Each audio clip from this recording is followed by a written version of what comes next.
All right. Today's guest, guys, is Derek Putnam. He is a bracket racer, event promoter, event announcer. You've done a ton of stuff in the automotive world. You are now a writer for Sick the Mag and helping Tom Bailey on all that kind of good stuff. Local racer from all kinds of every local track, I would say. And today you are at the DCT World Cup. And did I get anything wrong there? No, I'm tired just thinking about all that. Yeah, there's quite a lot. I'm sure it was a long day. It's nighttime now, and he has been talking all day. So thankfully, he is announcer by trade, so we can get plenty more talking out of him. Yeah, it's funny to think that I've only been doing the announcing deal for a little over 3 years, and I was thinking about this when I was listening to one of your podcasts on the way down here. I think I told you I was listening to the Tom Bailey one you just released because of job security. Want to make sure I'm good. Yeah. But I think about the fact that I don't think I ever really desired to be an announcer, but I would always pay attention to announcers and the styles they had. And it got to the point where you could easily, in my opinion, even with your eyes closed, tell who was announcing a race because everybody has their own unique style, like Brian Loans or Al Tucci or somebody like that, where it's very easy to pick up on who it is. And I think that announcers are one of those deals where, with Brian doing the drag racer announcer group, where he's trying to bring more people into the fold and better people, even kind of pushing people to get into it. Because let's be honest, it's very easy, just like going from being a spectator to being a racer. A lot of people aren't going to want to take that step back and be the announcer, but the announcer can very easily make the difference between an event where the action is great, but no one's calling it and explaining it, versus somebody that's really getting the audience into it, which that's what you need to do. Yeah, there's so much an announcer can do to elevate an event. That's why even when Victor posts like, oh, so-and-so's announcing events, like the comments can go crazy either way. Like people Right. pumped about it because like that can really elevate a sport. I mean, even like if you look at pro wrestling, the announcer was all of it. I like comparing drag racing to sports like that get huge audience and like, Monster Jam, pro wrestling, NFL, like things that get the audience that I dream of drag racing having. Mm-hmm. So if you want to get to that level, you kind of have to look at what they're doing. And I think about that a little bit because everybody always says like, oh, those sports are stupid. I'm like, they may be stupid, but look at the stadium they just filled up. Right. Yeah, and the funny thing is that I can very easily lose half your audience with saying what I'm going to say, but it's kind of almost the same thing as there are some people that'll watch NASCAR just because they want to see what's going to happen, because you put that many people on a racetrack with a small amount of room to operate, there's probably going to be at least one wreck. And so the unknown factor is what makes people watch, and then the reaction that comes from that. And it's kind of the same thing as wrestling, even though, let's be honest, wrestling is basically a male soap opera, for lack of a better way to say it. Yes. Well, Street Outlaws is kind of the same way.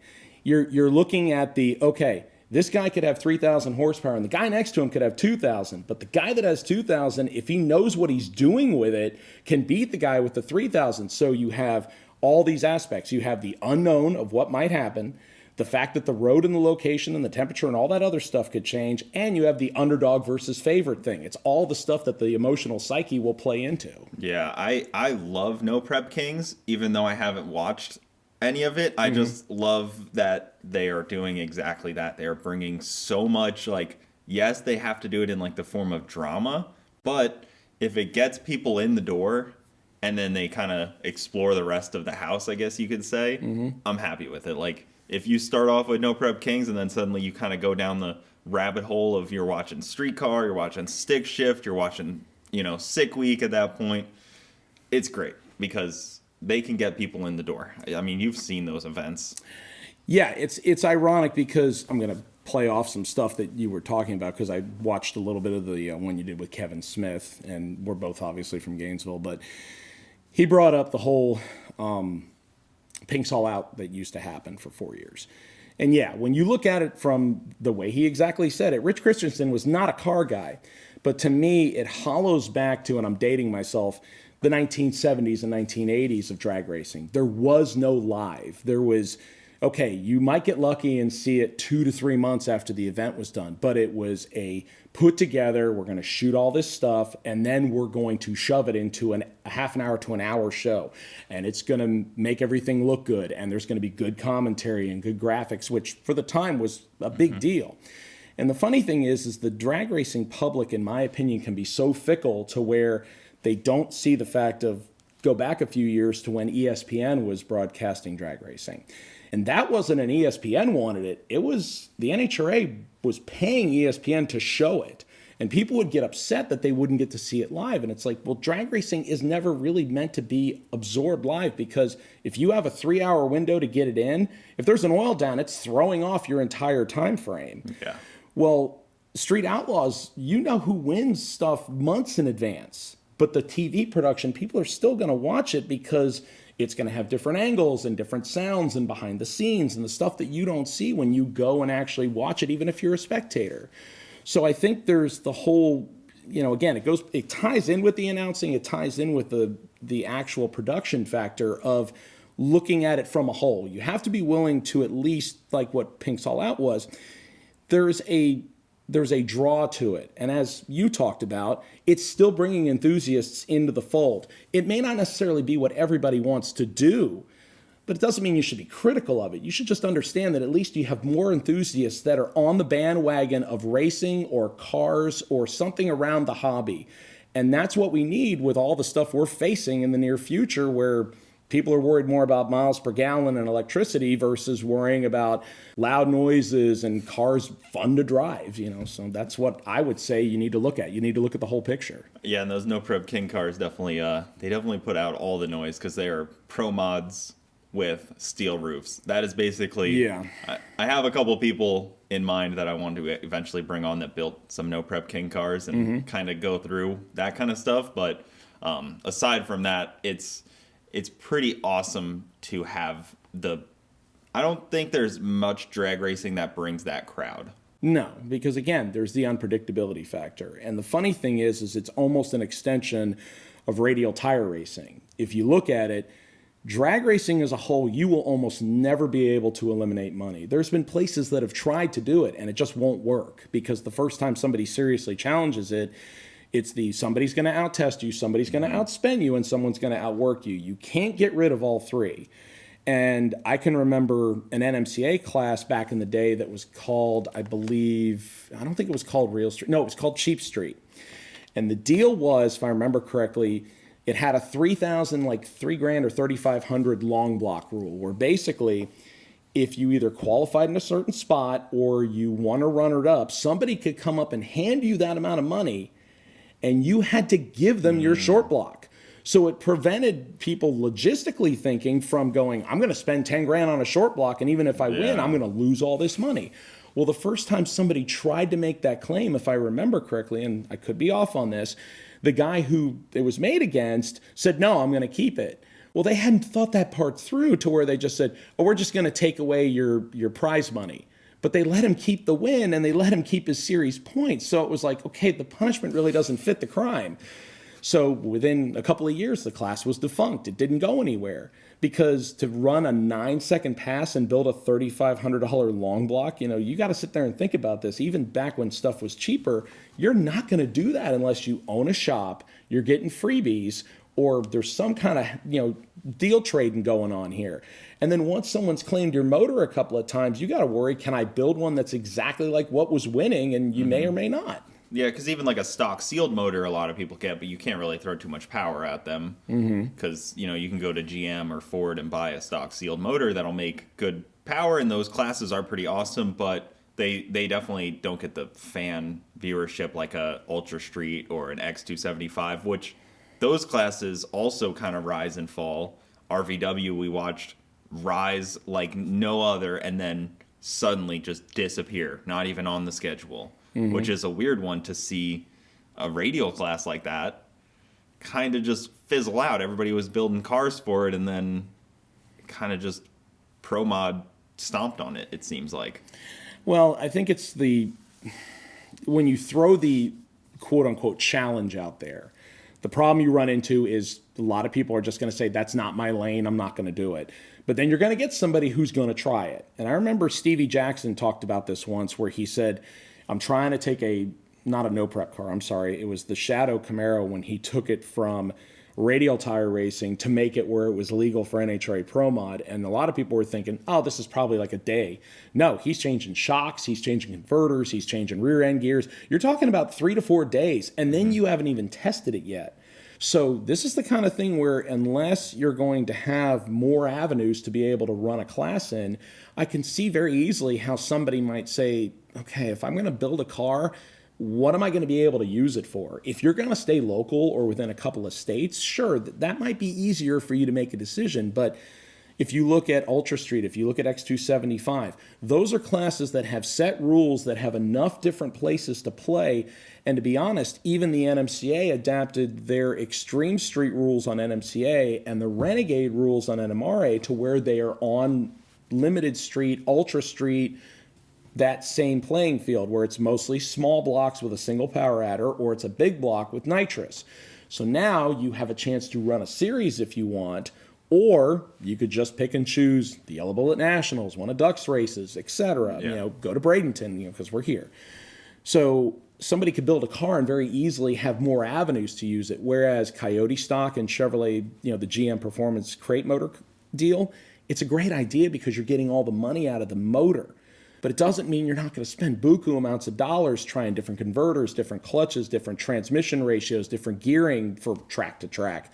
Is it exciting to watch cars go 960s, 970s with a clutch? Yeah, it's fun. Yeah. But the problem is outside of that, and as far as I know... Well, let me just say, it is fun for a racer, I think, to see that. But I think the general spectator may not get the same excitement out of that.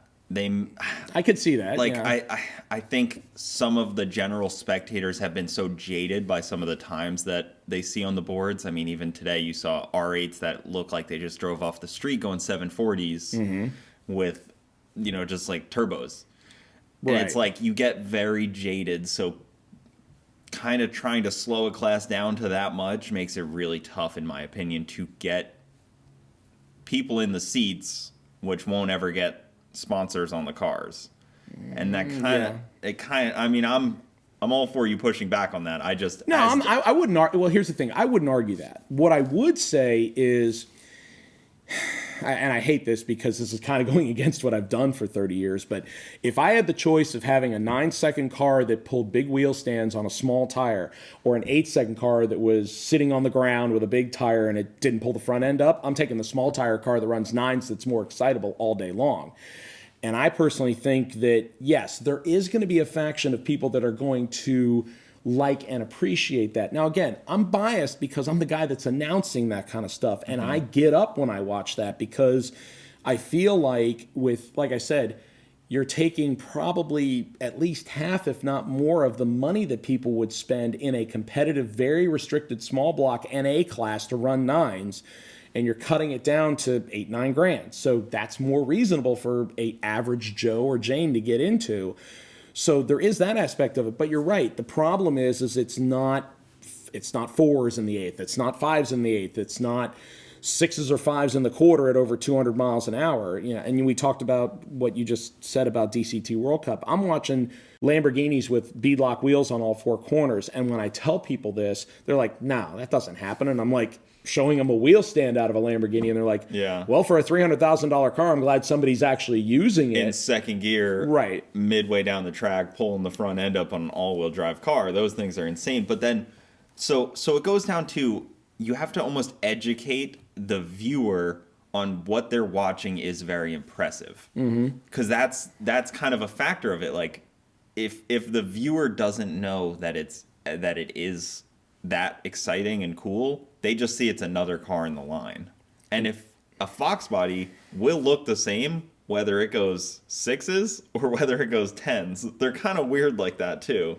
So it's so tough for the spectators, and that's always my thought is how do more eyes get on drag racing, and that brings more sponsors bring more money makes the cars better, everybody wins.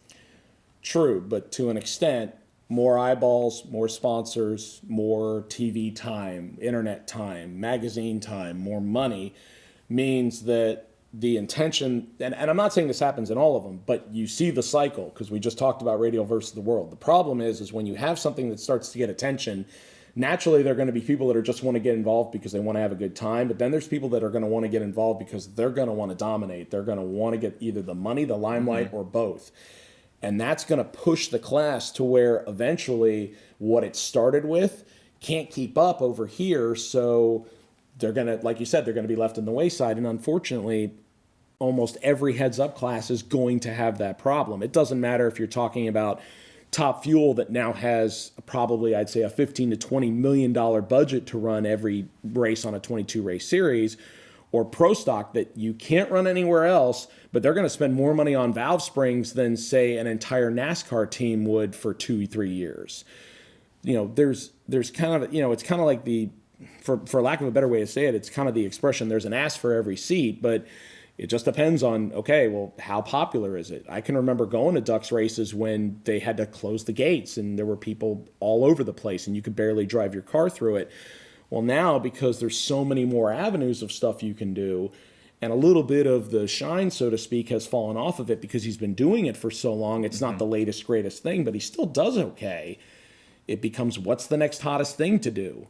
And now it seems like, similar to what you were talking about with Tom Bailey, the hard thing to, again, go full circle on the tire deal is, now how fast can everybody go on basically a 26-inch tall by 8.5-inch wide tire, a 235 radial tire? So yeah, it seems like that tire has, 275 is hardly like the great equalizer anymore, because you can go so fast on that the tire isn't even really limiting you at a lot of the time. Not anymore like it used to. No. Like the first gen, just to jump in here, like if you look at what the first gen Mickey Thompson tire was when it was released, and I want to say 03, 04, I think was when it was released. And up until that point, the only thing you could get your hands on really was a BF Goodrich drag radial, which wasn't designed to go anywhere near as fast as it was.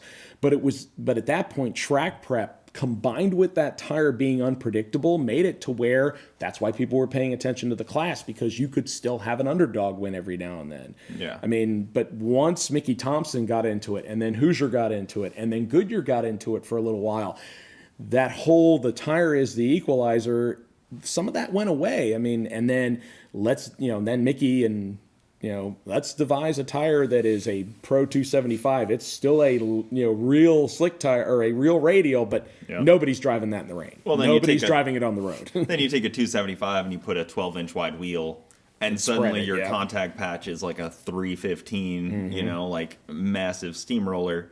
And those cars get down even insanely well with, what Shannon Davis does with traction control and stuff like that. Like, they get down so well that it's really not even that much of an equalizer. Like, you look at what, Garrett does with his El Camino, and people like Rick Prospero were doing, and they were making that tire work no matter what. Even on bad tracks, they were still making that tire work. So going to the 235 makes it so interesting, but then the big cars can't really do that. It's a little too small. Their ride height's not going to work. Yeah, it was a very... For somebody like me, as long as I've worked in businesses including Tom Bailey's deal that I've only been in for a couple months now, I've always been the kind of person where I would rather not get into, for lack of a better way to say it, internet drama, because I don't feel like it really is a great idea. I grew up with the philosophy, and again, I'm dating myself. My dad always told me, I will never say anything on the phone that I wouldn't say to somebody in person. And as much as I hate to say it, I feel like a lot of that has gotten lost. I feel like the internet has become the Wild West, where people feel like they can say whatever they want without regards to whether it's going to hurt somebody. It might screw somebody's livelihood. It could get somebody fired from a job. And it becomes the whole, what really is the First Amendment anymore? Is it really 100% okay, or are there going to be repercussions from you saying what you want?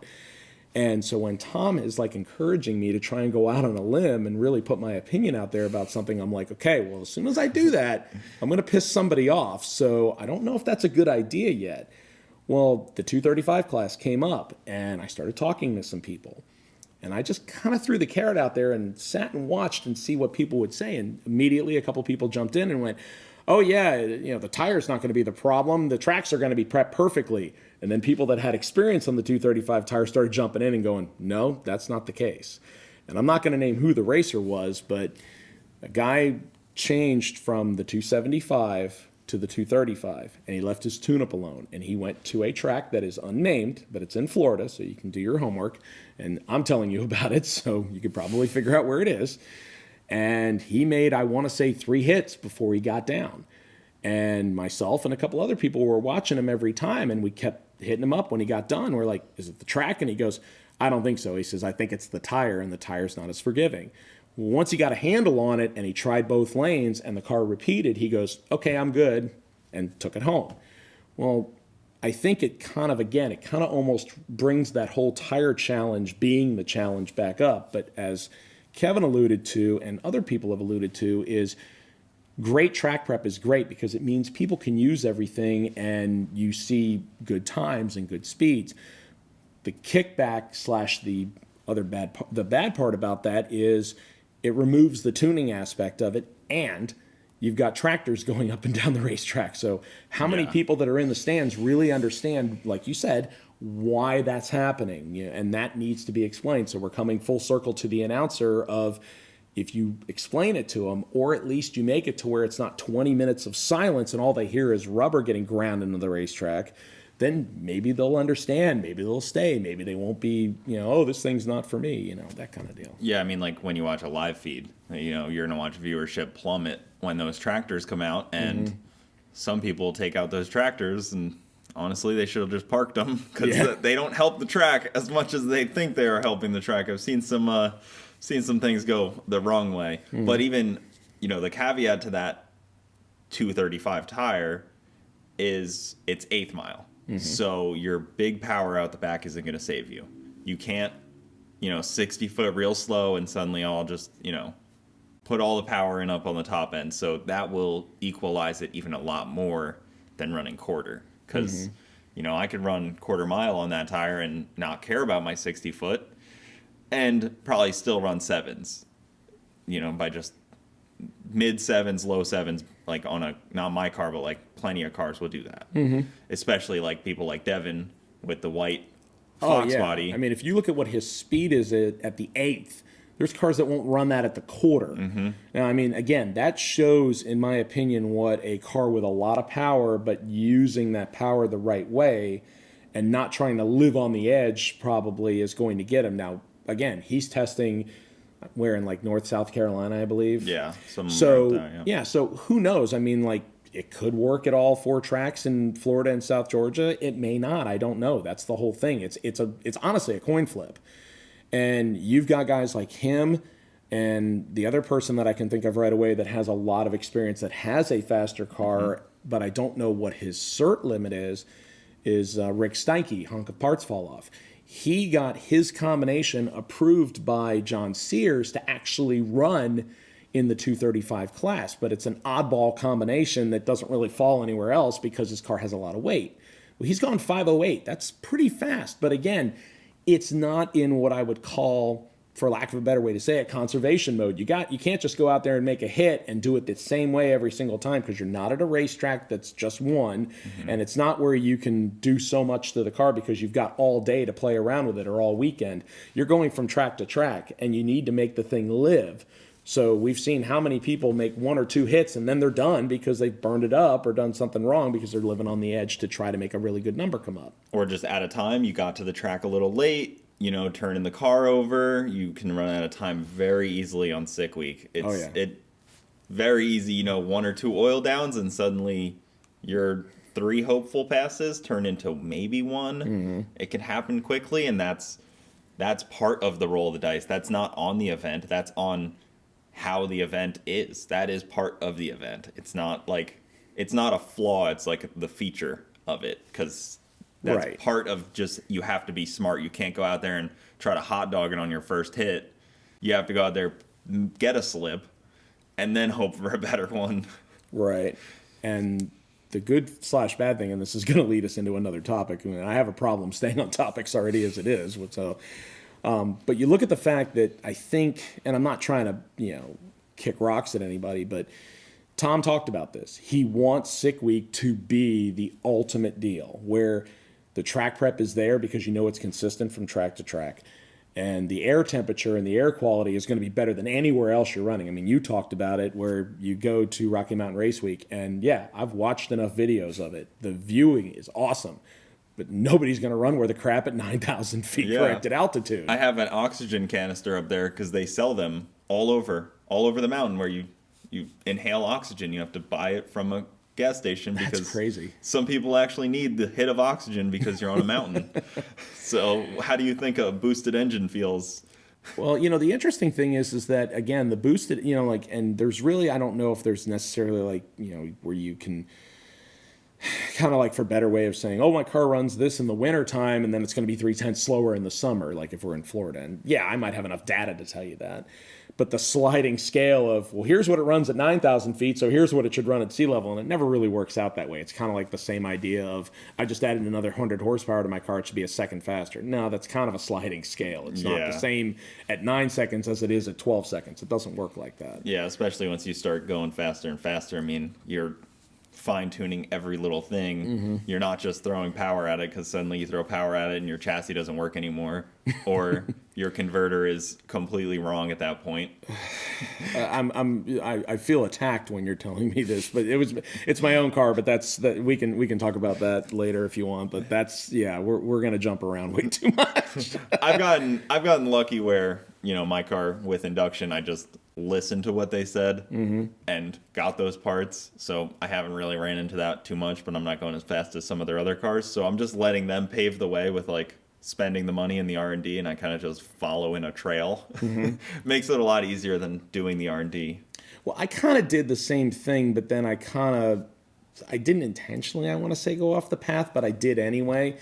And it's real funny when you look at, okay, I've got everything figured out. I've left it alone. I've resisted the urge to spend money and make the car faster. And therefore, especially if you have something heavy like my car is, you worry about stuff breaking.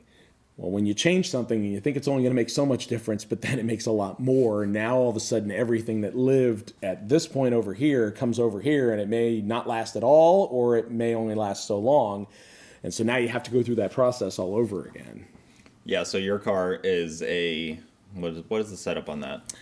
It depends on when you ask me. So the boring setup that's in it right now, which is a naturally aspirated small block that my best friend Jason Rollins, who again is a bracket racer, we live where we can afford it. So, but anyway, he built me a 383 probably back in, I want to say 2007, and I ran that in that car with nitrous on it. It ran like 980s, 990s. And then I made a pass in his dad's 67 Camaro that had a ProCharger F2 motor in it. And it was built from spares. And it ran 820s, 830s. And that just ruined me. So when I was writing for Fastest Street Car, and this starts a whole nother topic. So when I was, and I'll try and keep this short, when I was writing for them, we came up with this idea, and then it changed, and then it changed again, and at the end point, the car was running 870s, which at 3,800 pounds is pretty fast for a street supercharger. Yeah, but then I learned, right, and then I learned, here's how far the carburetor will take you before you have a lot of data, and I was doing this with a basic MSD box and one oxygen sensor. And I learned that in the 8th mile, it's not going to be that bad, but when you run it out the quarter and you're leaning on it in high gear for 3 or 4 seconds, stuff can go wrong. And that's nobody's fault because I was going down a path that I had never been down before, but I also realized that stuff breaks, and as long as you don't trash it and understand it's a learning experience, then you can go forward and be better at it. If you throw a tantrum every time it happens, then you're no wiser because you're not learning from your mistakes. And you need to be able to not only learn from your wins and your triumphs, but you need to be able to learn when you lose and have problems. Yeah, I think that's what Sick Week is a good example of, forcing you to have to fight. Yeah, you don't have any problems. choice. Yeah, you can't just kick and scream after you hurt something or broke something. It may have been in the middle of in the middle of the road, 4 hours from home. Yeah, because at that point you can kick You and can scream all complain. you want, but no one's going to hear you. Yeah, nobody cares. You can sit there and complain all day. Nobody cares. You get to work. You lay under the car. You figure out what's wrong. Yeah.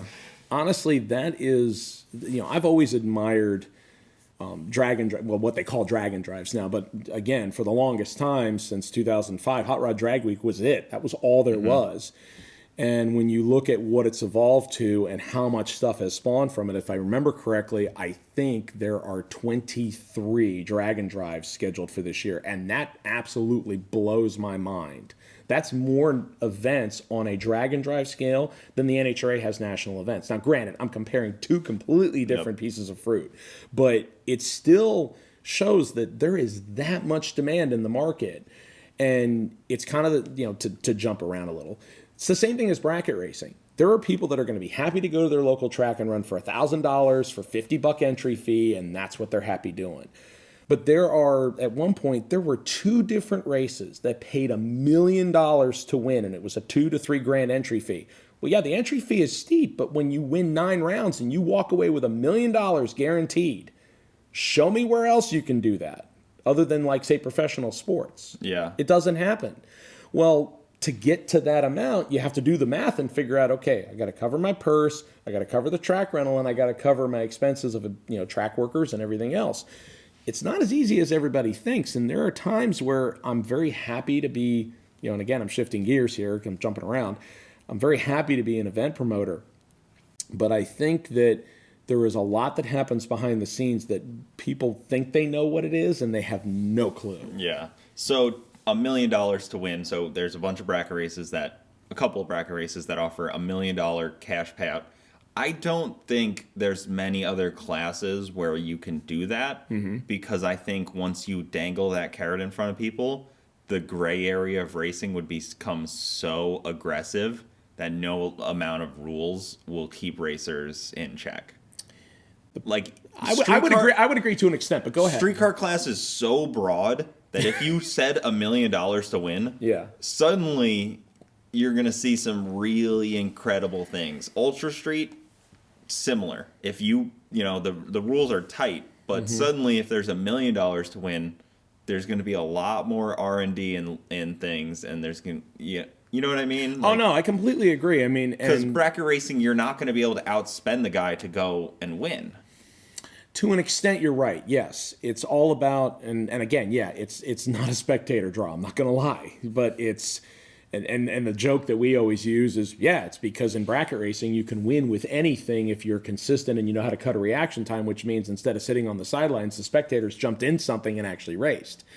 So the way I would counter that, and I'm not saying you're wrong, but the way I would counter that is, if you look at streetcar history, and I don't remember the date exactly, but I remember back when the original fastest streetcar shootout happened. It was in 1992. At the time, I had just turned 16, and there's this big gathering where all you're running for is a jacket. And that was basically what Drag Week and the pump gas drags that Hot Rod used to do, which I went to one of them with my friend Jason, and we spent 5-6 days and probably, I don't want to even think about how much money to possibly win a jacket and get in a magazine. And that's it.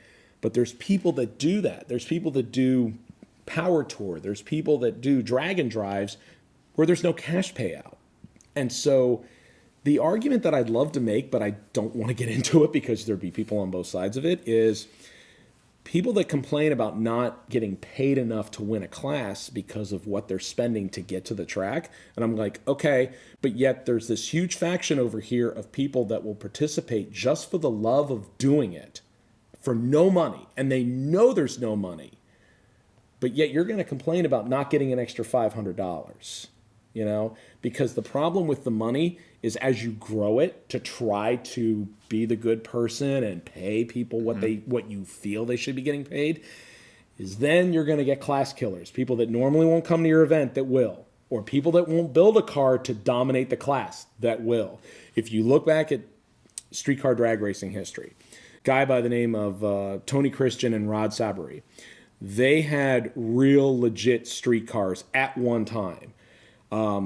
Tony Christian's 57 Chevy that was called the Evil Twin was originally another guy's car that he built because his original car that he took out to the first one was like a blown, I want to say, 10 to 12 second car. So it was nowhere close to being competitive. The cars that won were in the 8s.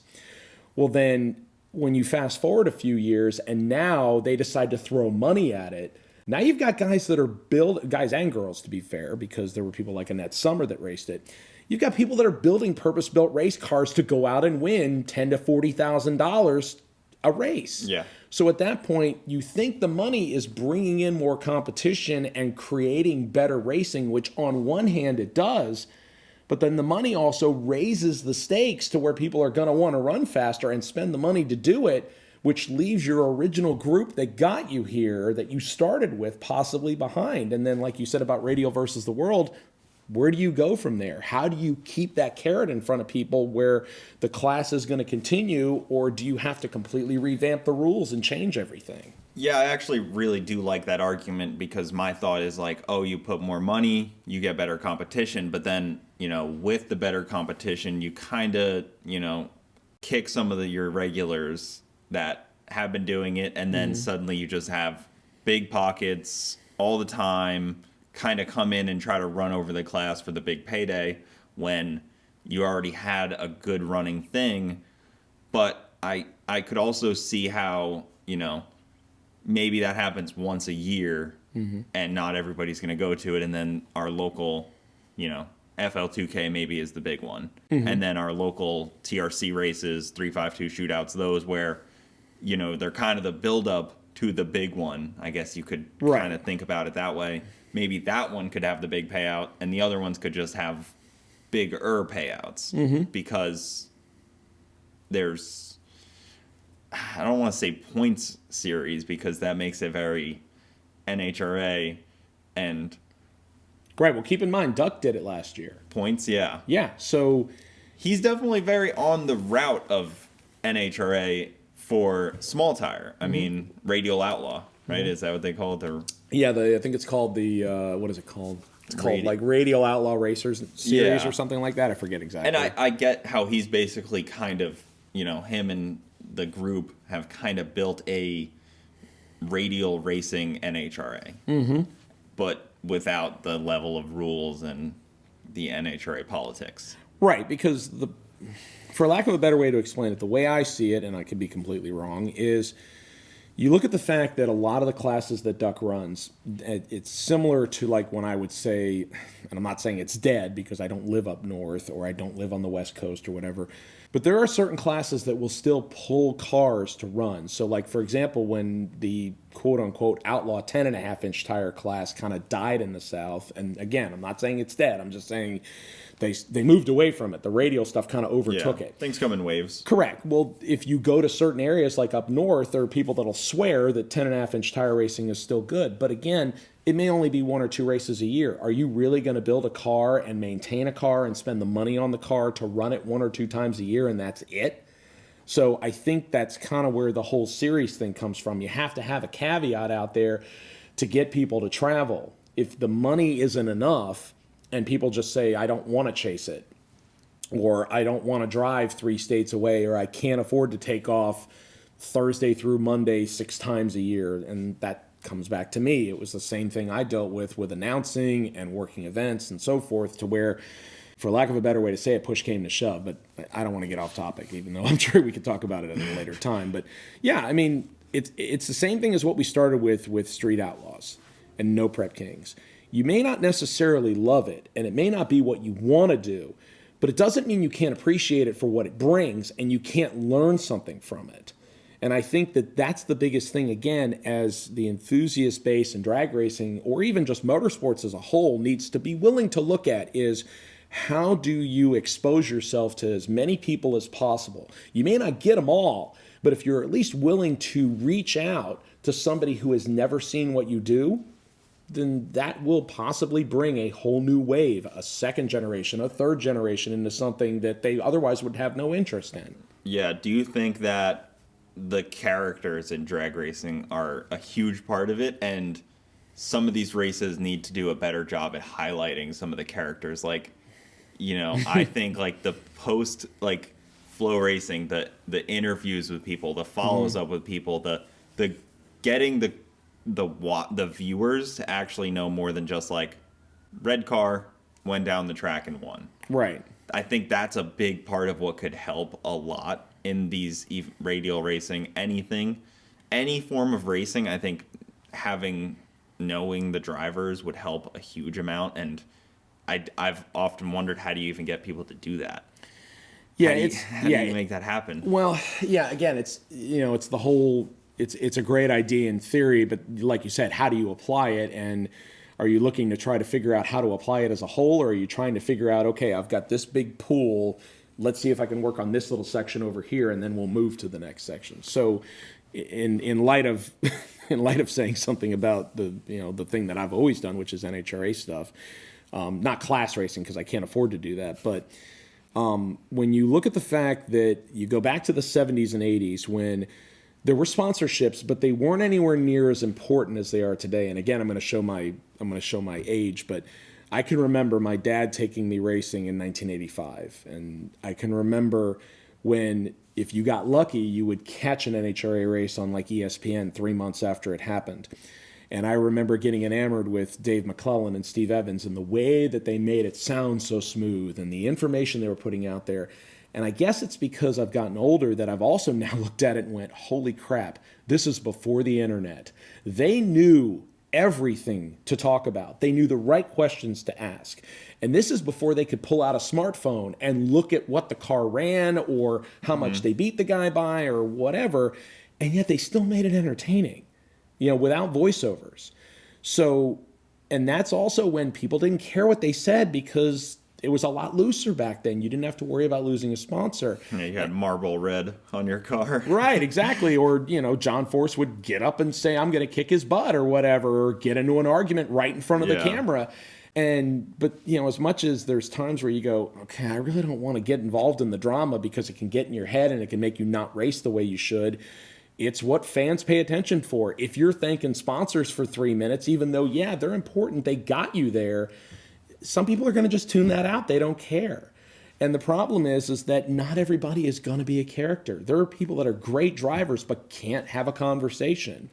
And ironically that I'm saying that, I feel my ears burning because I was the kid who talked to everybody at the racetrack but had no intention of ever announcing or doing reporting. I did crappy on writing papers when I was in high school and never thought that I would write anything. And here I am, I don't know, almost 18 years later, actually writing stuff. And maybe it's just because it was the stuff I wanted to write about that's why I'm doing it. Yeah. So to like the characters though, like you saw I posed the question, what names come to mind when you think of drag racing?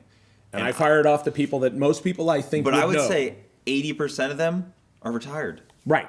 And that's like kind of the main point is like people were saying people that are like retired or like haven't like not even alive anymore, like not even part of racing anymore. Like that was what I was kind of trying to get to with that question. And yeah, some people said the Lyle Barnett, the Stevie Fast, Garrett, Mitchell. Like, they are.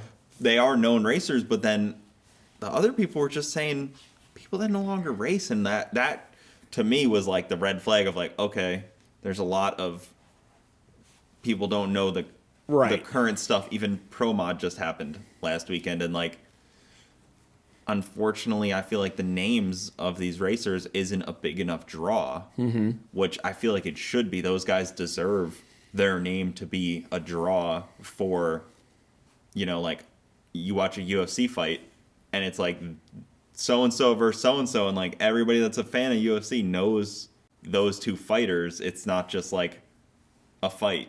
Right. And that's where we kind of lose it a little bit in drag racing. So, I mean, I in my opinion, you're basically backing up your point without trying to back up your point. You're stating stuff that is basically reaffirming what you're saying without trying to be like, this is why I'm saying what I'm saying. But you're right. I mean, and I guess the only way that I could answer that, or at least even try to explain it, is you look at the fact of, okay, well, what's the common carrot or the common factor between all of it? It's television, it's media, it's what's getting it out there.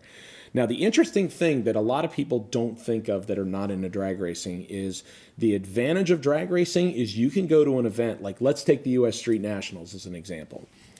You can have 360, 370 Pro Mod cars, and these are teams that are spending 6-7 figures to go that fast, and they have dedicated people that are on the road, and they have dedicated tuners that they're spending a lot of money on.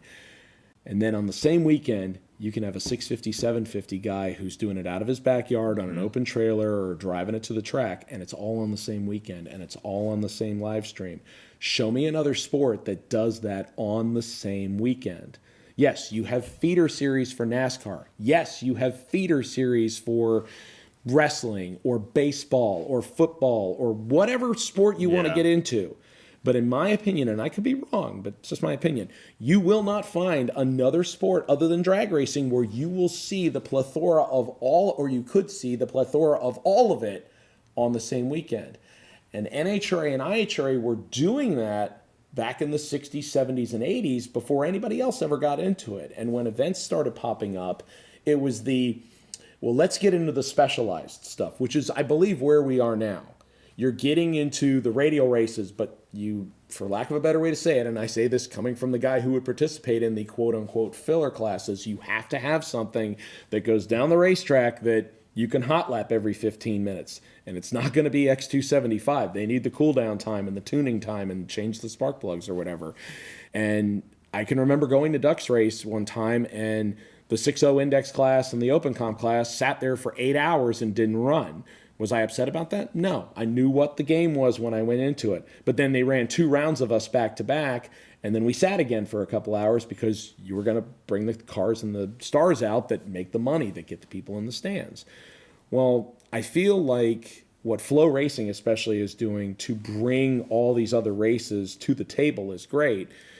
But the problem you have is you've got YouTube that's free, and you've got, streaming services that aren't as much money.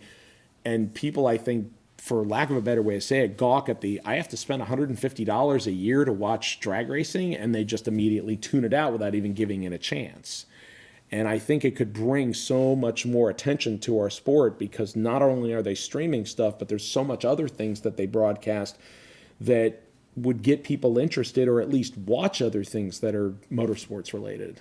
Yeah, I think there's definitely a lot of more avenues they could do. Like, the drag racer that spends $150 a year or whatever it is, like, I don't know if they're getting $150 worth of drag racing, because there's so much other stuff. Like, there's a lot of dirt track racing on that app and stuff, and like random other things. I don't know if you're getting quite your bang for your buck for drag racing. I don't know if maybe the higher ups are like, they just like cars, and they're subscribing for dirt track and drag racing and the Chili Bowl and like all interesting stuff, but we're pretty one-laned people, us drag racers. Right. No, we're very one, like I know NASCAR drivers, like I've met them, and I still can't sit down and watch a NASCAR race. It's just I'm a one-lane or two-lane, I guess you could say. Right.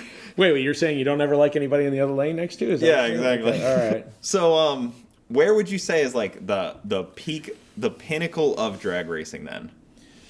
That's God, like you really want to throw me that question? That's a tough one, because like, yeah, it's not an easy answer. I don't really watch NHRA stuff. Like, yeah, I really respect what they do and what those guys do, and Top Fuel and those guys, and like, Clay Milliken will be on here eventually, and I want to hear from him about that stuff. But like professional athletes, I feel like they strive to be in the highest level of their sport, and if that's the highest level of my sport, I'm not striving to be there. Which is a weird thought. Yeah. I mean, yeah, it's really hard to answer that question. Well, actually, I wouldn't say it's hard. There's so many avenues you can go down, but it's a good question. So here's the way I would kind of look at it.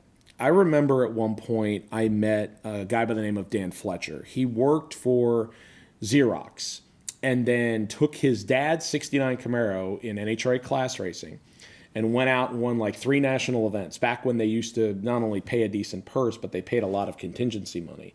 So we looked at it and went, I just won in like 2 months what I make a year working for a company. So he pushed his chips in and said, I'm going to be a professional drag racer. Well, on the one hand, you sit there as an enthusiast and you go, God, that's great. I'd love to do that. But then you got to look at the flip side. Now you're on the road. What is it going to do to your family? What could it possibly do when you can't win and you're in a rut and you can't get out of it, when everybody else's win light comes on but yours? So there's the yin and the yang of it. And the argument that I always see is everybody says, oh, well, Pro Mod's exciting and the NHRA should run it at every national event. Sure, there's an argument to be made for that. But you see actual Pro Mod people come on and go, nope, I don't want to do that. I don't want to be on the road for 25, 26 weekends a year. I don't want to do that. I want to race 10 to 12 times a year. And then if I want to pick a couple others that I want to go to, I can do that. But a lot of these people own their own businesses or work for somebody. Like Lyle's a perfect example. I'm sure that if he got the chance to go racing full time, he would. But then he just had a kid and he's got a wife. So, you have to weigh that. And that's, to be honest, it comes full circle to the announcer deal. In 2 years, I got from like way, way down here to getting offers where I was like, okay, I'm out of vacation time and we're in February. What the heck am I going to do? Because I still have people calling me. Yeah. And I'm not trying to make it sound like I'm the best thing since sliced bread, because I don't think I'm anywhere close to that. But I feel like I'm trying to do what I can to, like what you said before, make the sport more interesting. And the good/bad thing about that is if we can just take the information that's there and relay it in a certain way to where the consumers, the public can understand it, then maybe that'll keep it interesting. You don't have to necessarily force a change, but yeah, drag racing, as we talked about with classes, needs to go through changes because otherwise it's going to get boring and stale, and unfortunately, some of the stuff just runs its course. Heads-up racing as a whole is always going to be more exciting to watch because it's the general principle of two cars leave together, whoever gets to the finish line first wins. It's an easy concept to follow. But as I've already said, the problem is, unless you have very limiting factors to control that, money, time, and workmanship is always going to come into the picture. And to the guy who really wants to be a heads-up racer but has a 40-hour a week job and limited finances and a wife and kid that he doesn't want to ignore because he doesn't want to get divorced and be living on his own or whatever. I mean, not that I've thought about on the that. road. Yeah, exactly. But I can go down a million paths. I'll just say this. I come from a racing background. My dad did it all his life. Still does. He's 75 and he still has the first race car he ever bought. His father raced mostly road course stuff up in Connecticut, where my dad's originally from. So again, it comes honestly. And when my wife and I first started dating, I told her about it right up front because it's a big deal. It's not that you choose racing over something; it's part of you. And I think if somebody tries to change that in you, that you're going to end up regretting it. So anyway, I'm going full circle. Yeah, the only people I know are pretty much racers and people at the racetrack. Right. That's and then my job tied into it for the last 25 years through two different jobs. So now it's like the line that I used to have between hobby and work was fuzzy as it was. And now, in my opinion, with Tom Bailey's deal, it's completely gone. Well, that's nice because anytime you're like looking at, somebody's time slip on Facebook, you're like, it's research. Sure. If you go to a racetrack, it's like, it's research. I have to be here watching. I write articles. Well, the funny thing is that when you talk about that, and we'll again go full circle because we're jumping around, but there are times where writing for me is easy. I can just bust it out in an hour or two. And then there's times where I sit there and I become my own worst enemy because I'm going, I just don't want to shove something out there to be done with it. This is somebody's livelihood. This is their chance to get recognized. And that means something to me. And I want to tell their story the right way. And that might mean rereading it 6 times before I put it out there. And that's what people don't understand is, if you do 80 words a minute when you're just typing out, doesn't mean you're typing out good stuff. It just means you're typing it out. Yeah. I might go back and reread it and go, why did I use the same word 3 times in the same sentence? Let's change that. Well, now you're an hour or 2 down the road, and guess what? You still haven't put an article out. So yeah, and you kind of have to pump them out as well because there's the time is always the thing. It's that one thing that keeps on kind of going no matter what. Mm-hmm. But the great thing is that you've got somebody like Tom who is, and again, I'm not saying this because he's my employer, but I recognize the fact that he's doing something that, in my opinion, is completely outside the box. You took an industry that is getting away from magazines, and then you created something from scratch. I mean, you could very easily go down a rabbit hole and it could be a failure, like he said, but it ended up becoming a great deal, and now it's going to highlight something that continues to grow, which is the Dragon Drive series. Yeah, and I think it's the same with like books. I feel the same way, is because we've gone so digital, the print is kind of like a nice refresh in a way that, like, it's people are almost like so sick and so overconsumed of the digital stuff, and like you can get so much information so instantly that there's something about actual like care and dedication to it, because even like a YouTube video, I can film it and within 10 minutes people are already watching it, which is almost like too fast. And like I look at TV and I get frustrated. I'm like, I know they filmed that 6 months ago. How does it take that long? How is it even physically possible? Like with this, if these things, if I don't upload these within like a week, I'm like sick of it. I'm like, I'm done. It's too long. So I live in that, like, you know, fast mindset as well. Right. And to be honest with you, I mean, I think this is probably, again, to come full circle, and we're talking about stuff that we're not trying to, but I think this is why, for example, this is working for you, because the editing part of it gets easier than, you know, people don't really understand how much is involved in it. And in my many jobs that I had at my last place of employment, I did social media for them for 2 years, and then I also did product features. And the problem is when you're sitting there and you can fire stuff out like what you and I are talking about, but then you're trying to think of a script and stare in a camera and on command say the right thing where you're even monotone but not boring, and no noise is getting picked up in the background, or the guy that you're looking at that's filming doesn't twitch, and now all of a sudden you move and you have to retake it for the 8th time. And then we started adding in different angles, and you add in background music, and you can have freaking 4 or 5 hours in a 2-minute clip. Does it look good? Sure. But when you look at what you had to do to get there, it becomes okay, is this really going to get us to where we need to go? Is it worth is the orange juice worth the squeeze? And you have to decide whether it is or it isn't. And I was never at the command of that ship, so I just did what they told me. Mm-hmm. So I'm going to force you back into Pinnacle of drag racing. Okay. I know you've done a lot with the NHRA, so you don't want to say anything against it. No, I'll be happy to say something against it. Force it out of me. I would think, I honestly think right now, to me, Pro Mod is the pinnacle of my style, at least, of drag racing, where it's a real car, it's a real motor, you know, maybe Chevy made the motor, like a Chevy design motor or Hemi, like, it's kind of like that. Like, I don't know. It's hard for me to think about Top Fuel because we don't even run in the same world in a lot of ways. Right. So where would you kind of start leaning towards, like, what's like, is that the pinnacle? What's the future of it? Where are we seeing it in 5 years? Yeah, I mean, you know, because Pro Mod has come so far from where it used to be. And the funny part is if you go back and you look at Pro Mod, which grew out of, ironically, a bracket/index class Top Sportsman, there were times where the wings on the back of these things were big enough that they looked like picnic tables. And maybe that's what it was. Maybe because it was, for lack of a better way to say it, for the longest time, Pro Mod was kind of the no rules and you did what you could with a door slammer. And now the cars in some cases even look cartoony, but they can still look enough like an actual production car to where people can identify with them. So yeah, I could see how you could say it's the pinnacle because there's lots of places Pro Mods can run, not just NHRA. They can run at specialized events. They can run PDRA. They can run NMCA. They can do all these different avenues. But how relatable is it? And that's the problem, is are we looking at pinnacle stuff like wrestling, but no one would ever get into, and you're merely looking at it for the entertainment factor. So is that how you define pinnacle? If you're looking at it for the entertainment factor, then sure, your argument holds water.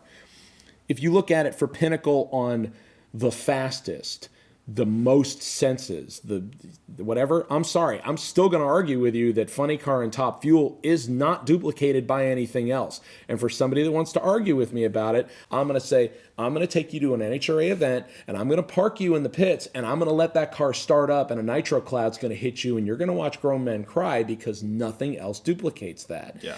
And when I took my wife to her first event, at the Gator Nationals, and she watched the cars go down, and you literally feel the ground shake underneath you. Nothing else is going to duplicate that, at least not currently. But you've also got Pro Mods now that have put out 5,000 horsepower on hub dynos. So they've come a long way. So again, I could sit here and flip-flop on both ends. So I guess it's, for lack of a better way to say it, it's kind of what I was thinking when I was driving down here. It's the whole streetcar argument. Somebody can make a very valid argument of what a streetcar is. It doesn't mean they're wrong. It just means that's their opinion. You know, somebody might say a streetcar has to have cruise control and air conditioning and power steering, whatever. Meanwhile, you got a guy over here who's driving one with manual steering and a spool and no air conditioning, and he's sweating to death in the car. But as long as they're both got license plates and they're not going to get pulled over by the cops and they can drive more than 30 miles at a time, then you can make the argument that they're both streetcars. Yeah, I think streetcar is definitely a very loose term. Obviously, the classes have to have rules because, you know, you're not going to have a FL2K where Tom Bailey's car fits in the streetcar class. No. Just because as a reasonable person, you kind of have to look at that and say, yeah, I think that kind of goes against the spirit of the class. That's where that term comes in, the spirit of the event. And so back to the Pro Mod. Are they the teeter into Top Fuel? Is that the bridge from small tire Pro Mod, because Pro Mod kind of lives in both worlds? They kind of play in the NHRA Top Fuel space as like the entry level class, I guess, or like one of the lower classes. You could almost look at it that way, yeah. And then they also play in the small tire class, in the small tire world where they were at. Well, smaller, yeah. Yeah. Well, like where. Well, yeah, with the events that you would run them at. They were racing this weekend with us, right? Then they were also racing. They can also race at. They're the bridge. Sure, yeah, we could say that because, for example, you could look at it as the pinnacle of the U.S. Street National. There is nothing faster. Yep. There is nothing louder. There is nothing that appeals to your senses more. So if you got rid of that, then would you still have the draw and the enthusiasm and, to be honest, what's going to pay the bills, the spectator count and the car count in all the other classes without the leading class? You might not. That's a gamble that promoters and racetracks might have to take and see if it works. But yeah, I mean, if you look at a Pro Mod and you strip the skin away, it's in most cases a Hemi-based power plant that is going to be closer to a Top Fuel or Funny Car or a Top Alcohol motor, which is a purpose-built race car, which again, we're getting into NHRA, so there is that crossover. It's just that instead of doing it in what isn't as visually appealing, and I'm being honest here, funny cars don't look like a car anymore. They don't. They're a big carbon fiber body in most cases that has some headlights and taillights stuck on it, but it's got, you know, to cheat the wind, and it doesn't look anything like funny cars used to look like in the 80s, where it actually did look almost like a car. But then they got them in the wind tunnel, and the NHRA didn't control them as much, so it doesn't look like a real car anymore. Pro Mod, even though it might have a stretched wheelbase, and it might have a bigger front end, and it might have a big wing on the back of it, it still looks more like a real car than a funny car would. So sure, I can completely understand the analogy of pinnacle of thing could be Pro Mod. I can see it. It doesn't mean that it's not expensive to operate, and it doesn't mean that... And it doesn't mean that there's no crossover, because, like, to take a Florida guy, for example, you look at Josh Hart. He runs a Top Fuel car. I watched him race from 13-second street cars up to 7-second dragsters and then run a fuel before he got into Top Fuel. He didn't just jump from one right into the other. Now, on the flip side of that, you've got Antron Brown, who has won multiple national events in Top Fuel and is a multi-time NHRA champion. But he jumped into a Pro 275 car at the Snowbird Nationals, Manny Bajenga's car, who's a long-time heads-up guy, and he won on his first time out. And that got media attention because he's an NHRA star that, for lack of a better way to say it, some people are going to think of he took a big step down to run a much slower car. But when I talked to him and did an interview and put a story out, he said the sensory that he got was completely different than Top Fuel, and he was still on the chip, on level 10 of it's completely different in how it gets up on the radial tire and the G-force load and everything else and what you see and how fast it happens and what have you. But when you would think of it from even somebody that would go, okay, well, that car makes half the power that this does. How could this possibly be 10 fun? times less violent. Right. How could this over here possibly be fun? Well, I guess when you go from you're seeing this to now you see all this and it looks more like a real car and it's more relatable, then maybe that's what it is. Yeah, I think his story of stepping back, I don't see it as stepping back. I see it as like stepping across, kind of like Right. they're kind of in just two different spots because it's just such different racing that it's hard to even like fathom like them even accepting like small tire cars or even thinking about that kind of thing. Like it's so different because I only run that. I don't think about Top Fuel. I don't think about NHRA. I don't think about big tires much. I watch what they do and I respect it, but it's cool to see him and his story of coming across the aisle, I guess you could say, and playing in this world a little bit. And then there's even people like Alex Laughlin that does the same thing. He races everything. He'll go on the street. He'll go, wherever, no prep, like it doesn't matter. There's a few handful of names, but then most of them are kind of just one side or the other. Right. And to kind of play into both of those topics, because I don't want to get off the Antron deal, because I wouldn't say that he stepped back. I would agree with you and say it was a jumping into a different pool. It wasn't a better pool or a worse pool. You're changing things up. And to me, I think it really, and again, I'm probably noting the obvious, but in my opinion, it needs to make you look at him as a driver. Because pure talent, when you have so many cars that can run within hundreds or thousands of a second of each other, and he jumps into a car for the first time and wins in very competitive nature, says something about how good he is at his approach, how serious he takes it. And again, it wasn't like I'm going to go try this and see how it is. And like I said, he was just as enthused about winning that as he was in winning in a Top Fuel car. Now, to switch gears a little bit, let's look at Alex Laughlin. I've never met him. I've never talked to him.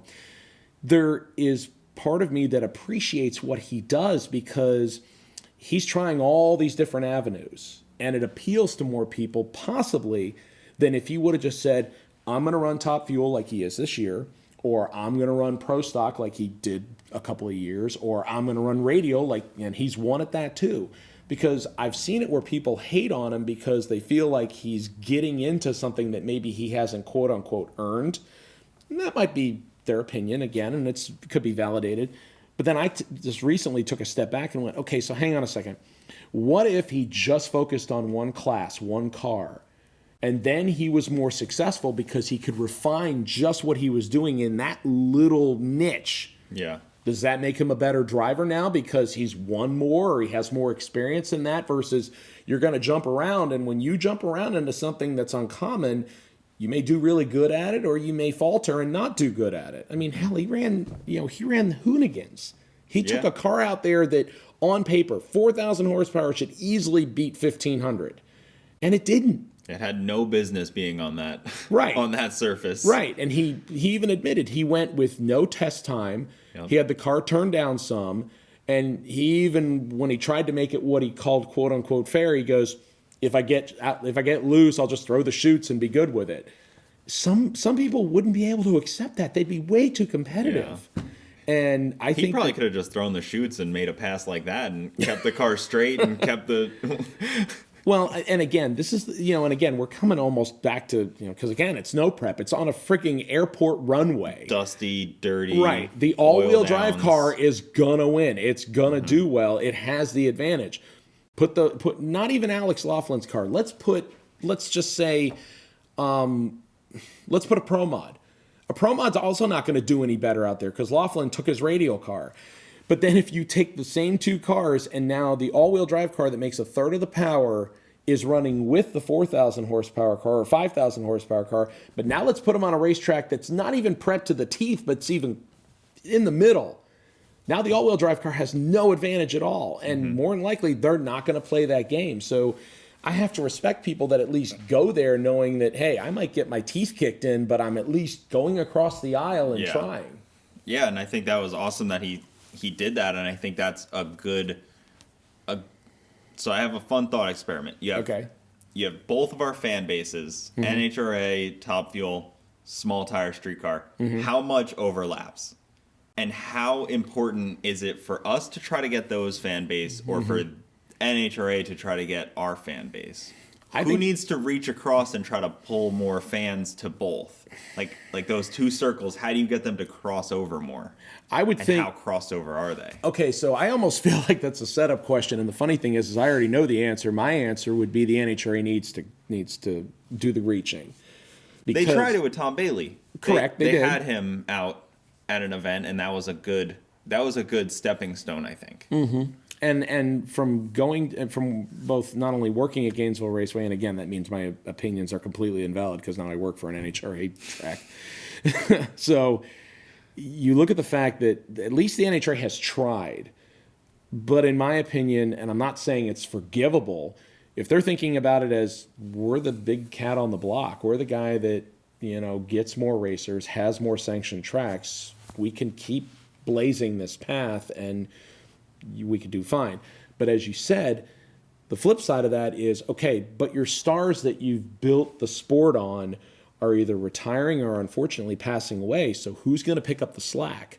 And unfortunately, when you look at the fact that I don't know how old you are, but I'm just saying that, like, if you go back 10 years or 15 years, you would see more performance cars on the road, like Mustangs, Camaros, et cetera. And now that's not necessarily the case because, I read a statistic once that said 25% of the people that are turning, or 25% of the kids that are turning 16 don't care about getting their driver's license. Okay, well, why is that? Why are they not interested in it anymore? Is it because of social media and the internet and everybody just cares more about that than what they were doing when you and I were younger? That's the real problem is it's not necessarily I'm the NHRA and this is a small tire and we should be butting heads and against each other. Like you said, they should be reaching across the aisle because we all still have the same interest at heart. And I feel like when you put the right people in places where they can influence that change and try to move the sport forward, like what Tom Bailey did with running a specialty deal at the Gator Nationals a couple of years ago with 2.0, or somebody like Lonnie Grimm who came up running sportsman racing and bracket racing, and now he's the NHRA tech director. So he looked at what, depending on the series, factory supercar or factory stock, where they're a built car from the factory, and granted they don't run them that way, but you got 7-second cars that look like something you can buy from the factory because there is no stretched front end and there is no ultra lightweight body panels. It's a relatable car. It's also a car that, to be competitive, I'm sorry, I'm going to shock some people, you're going to spend $300,000 to $500,000 to run sevens. I can't wrap my head around that because I could do that for a tenth of the cost. Yeah. But to have rules where everybody has a fair playing field, I don't know, is that the route you take? And then to build on that, now the NHRA is coming out with a factory experimental class where you're going to take a limited drivetrain, like what they run in those cars that run sevens, but do it at, say, 3,400 to 3,600 pounds. Now we're going to put it in a car with a clutch, and we're going to run them at 1,000 pounds less weight. And now they're going to run 680s, 690s. And that brings the question around of, is this the next Pro Stock? Because that's what Pro Stock was originally. It was stock cars, steel roof and quarters. Let's build around it, but it doesn't lose its shape. Now, Pro Stock doesn't really look like a production car, but to be fair, production cars have changed so much that it's really not that big of a stretch as it used to be. So to the NHRA thing, I would love to know like statistics on their average age of drivers, their average age of watchers, because my thoughts are any sport is always 1 or 2 generations from being kind of cooked. Like you look at baseball. Baseball was massive 2 generations ago. My grandparents, that was the thing. Now the Rays can't fill up a stadium to save their life. And that's where I worry, and I want to see it continue to succeed because it legitimizes our sport more than I can and more than street cars can. We, in a way, delegitimize it a little bit because the EPA already hates us and a lot of the government already hates kind of like that stuff. And the government says, the EPA says you can have a car built from the ground up like a real race car.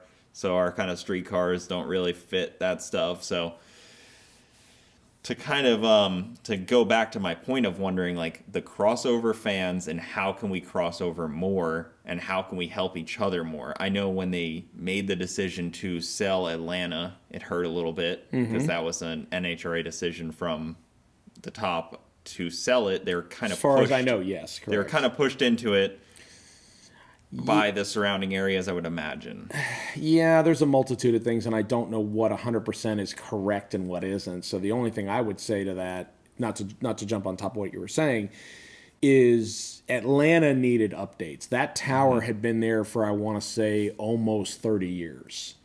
And ironically, Gainesville Raceway's manager, Jody Kennedy, actually came from Atlanta. Her entire family moved from there to Gainesville, and that's a 7-hour drive. That's a big change. Yeah.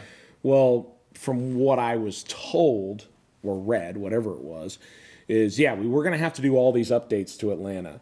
And I remember first going up there with my dad in 1990. There was nothing around it. And then unfortunately, it's kind of, for lack of a better way of saying, it's getting like what Bradenton is starting to get like. Everybody's building stuff around it.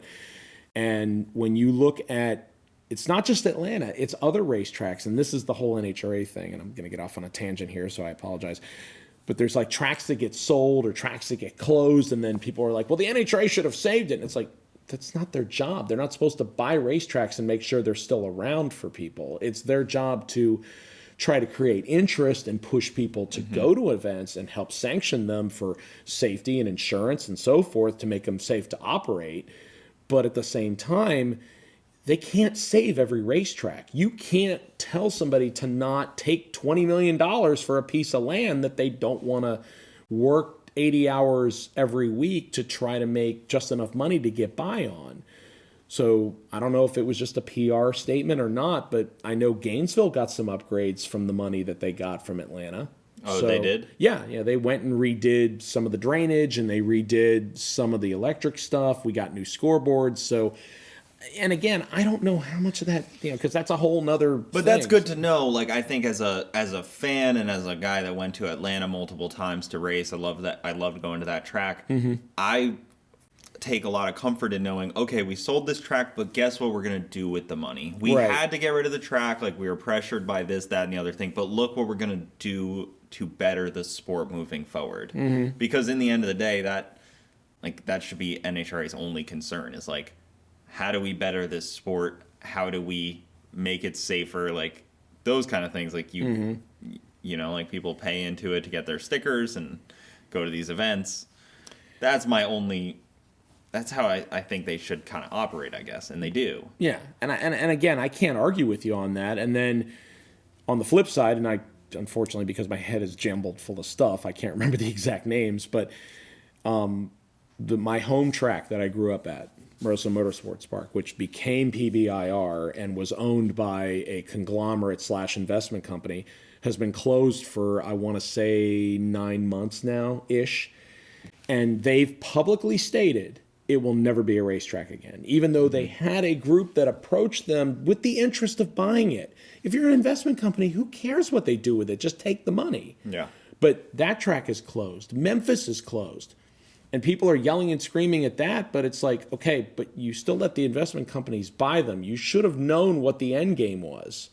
The NHRA, and this is the thing that everybody forgets, and we can get into the whole promoter thing too with this.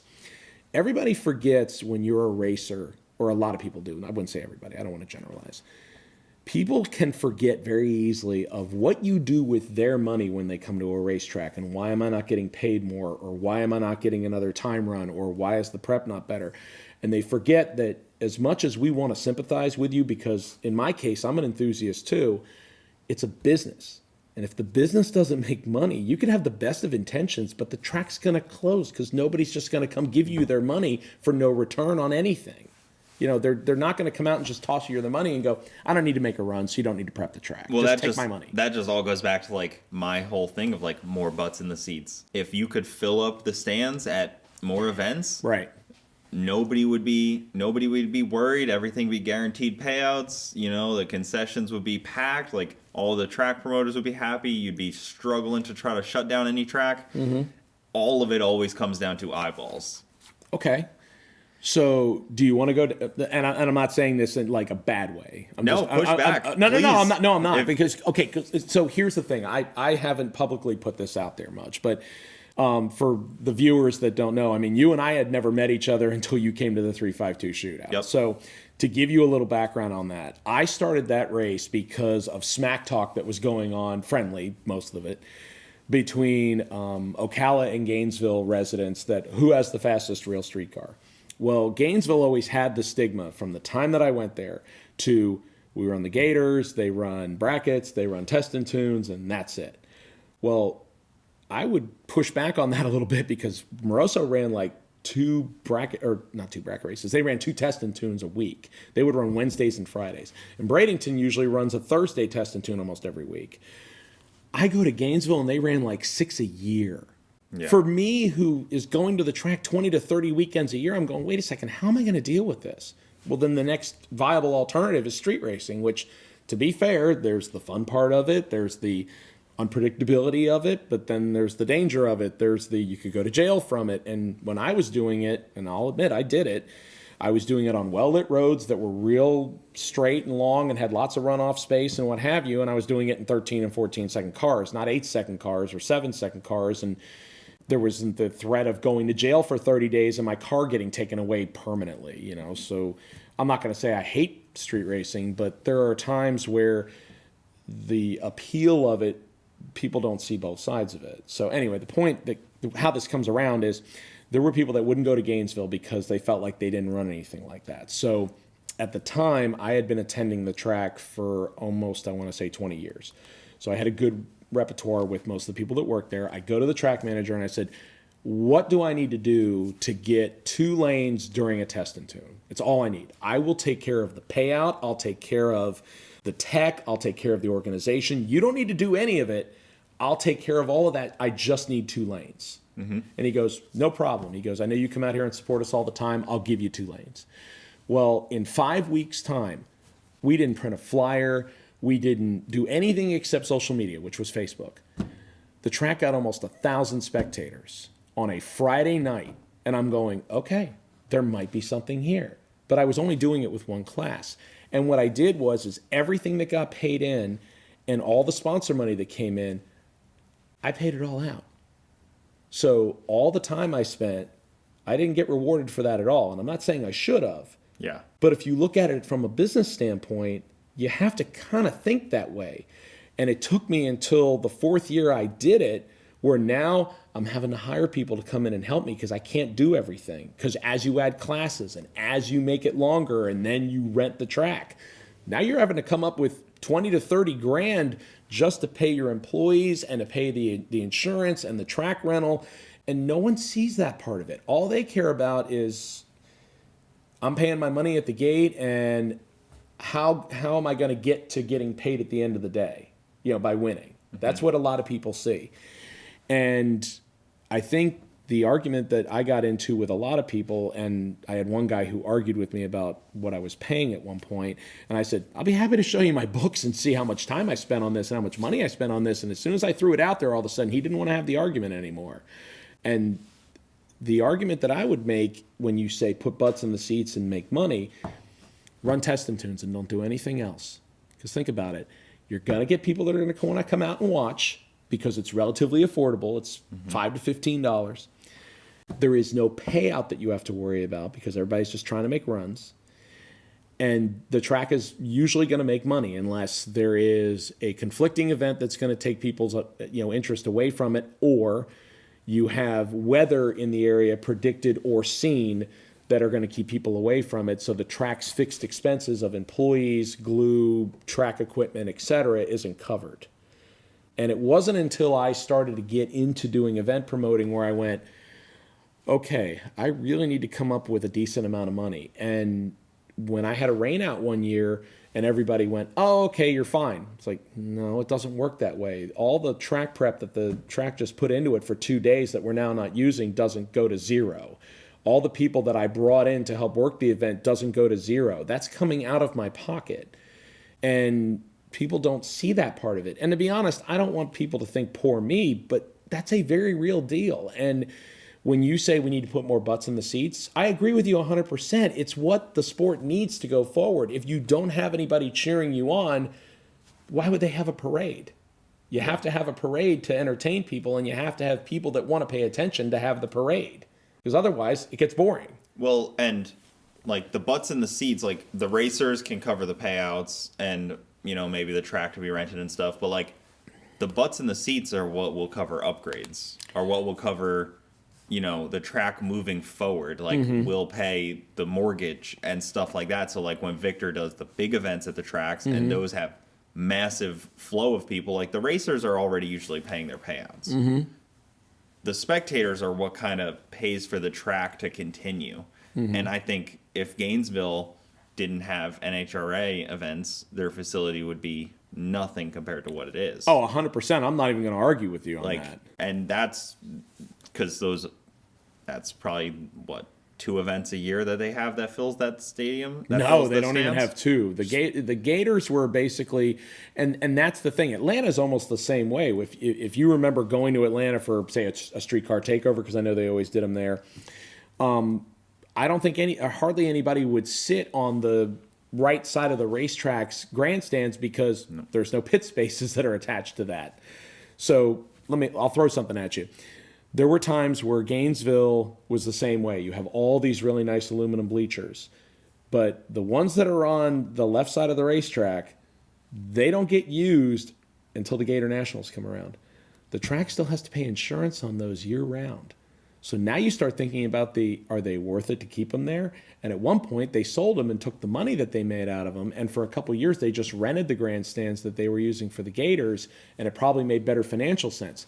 Now, the bad part about that is, to somebody that doesn't even think outside just looking at it at face value, if they pull into that racetrack and they think, this is where they have the Gator Nationals and this place is going to be huge, and then they pull around the corner at the front of the staging lanes and this whole side has nothing on it. And they're going to go, well, what the heck happened there? Why are there no grandstands on that side of the racetrack? Whereas if you go to a smaller track that has smaller grandstands when they're on both sides of the track, and you have pits that might be on both sides of the track, or you have racer pits on one side and spectator parking on the other, so both sides need to get used, and a smaller section of grandstand looks more full, quote unquote, then it looks like that racetrack is doing well. Yeah, like Bradenton has a very great layout for that, where pits on both sides, they kind of already have like a natural, like, you know, fast small tire guys on one side, bracket racers kind of always or on index the other racers, side. whatever. Yeah, Index racers. It always kind of flows that way. It always has. Oh yeah, absolutely. And it's a very interesting route. But now with the new bleachers, it's completely different. Anyways, it looks so great. And it's funny to look at. And again, I think racetracks, to an extent, some of them that have the newest, greatest things, sometimes those are great. Don't get me wrong. I mean, I'm not, trying to, poo-poo on my home track, Gainesville, but, I'm not a fan of the tower. I don't like being right behind the action. Yeah. I actually prefer Bradenton's tower because you get to see the side of it. You get depth perception. You're able to see they're hauling the wheelie out there for 300 feet. When you're behind them, and especially if it's dark, you can't tell how far out they're going, and you can't really tell how high it's getting unless you see the hood. And at that point, it's out of control. Whereas if you're looking at it from the side, you get more to talk about. You can say he ran it to the 60-foot or he ran it to the 330 before the front end came down. When you're right behind it, it's harder to see that. Yeah, that makes sense. There's a few like that. I mean, that's how Houston Raceway Park, another great example of a racetrack that's closing. That will not be here this time next year. Right, but why are they closing? It has nothing to do with NHRA not holding up their end of the bargain. They actually said after last year where they were supposed to close, and then they extended their deal. But as far as I know, and feel free to push back on this, what I remember reading, I think, was they just wanted to be done with it. They wanted to be out of it. They didn't have anybody to carry on from the family that was doing it, and the land was valuable, and they just said, okay, we're done. I think there was such a high offer for the land that it doesn't even make financial sense to even think about a racetrack. Like, you think about your test in 2 nights, and then you think about like your cash payout, and it's just like, it's very easy to cash out and just say I'm done. Yeah, I mean, PBR are the same way. Like, it's hard to blame them when it's like that's how much they'll make on a cash out. It's hard to be like as a business owner, and like I understand business and especially small business because 90% of racetracks are small business. People may think they're not, but like I think it's like under like 1,000 employees you're considered a small business. Like Oh yeah, and they're tiny, they're small business. Like Bradenton maybe has 50 people at max working there on a big event.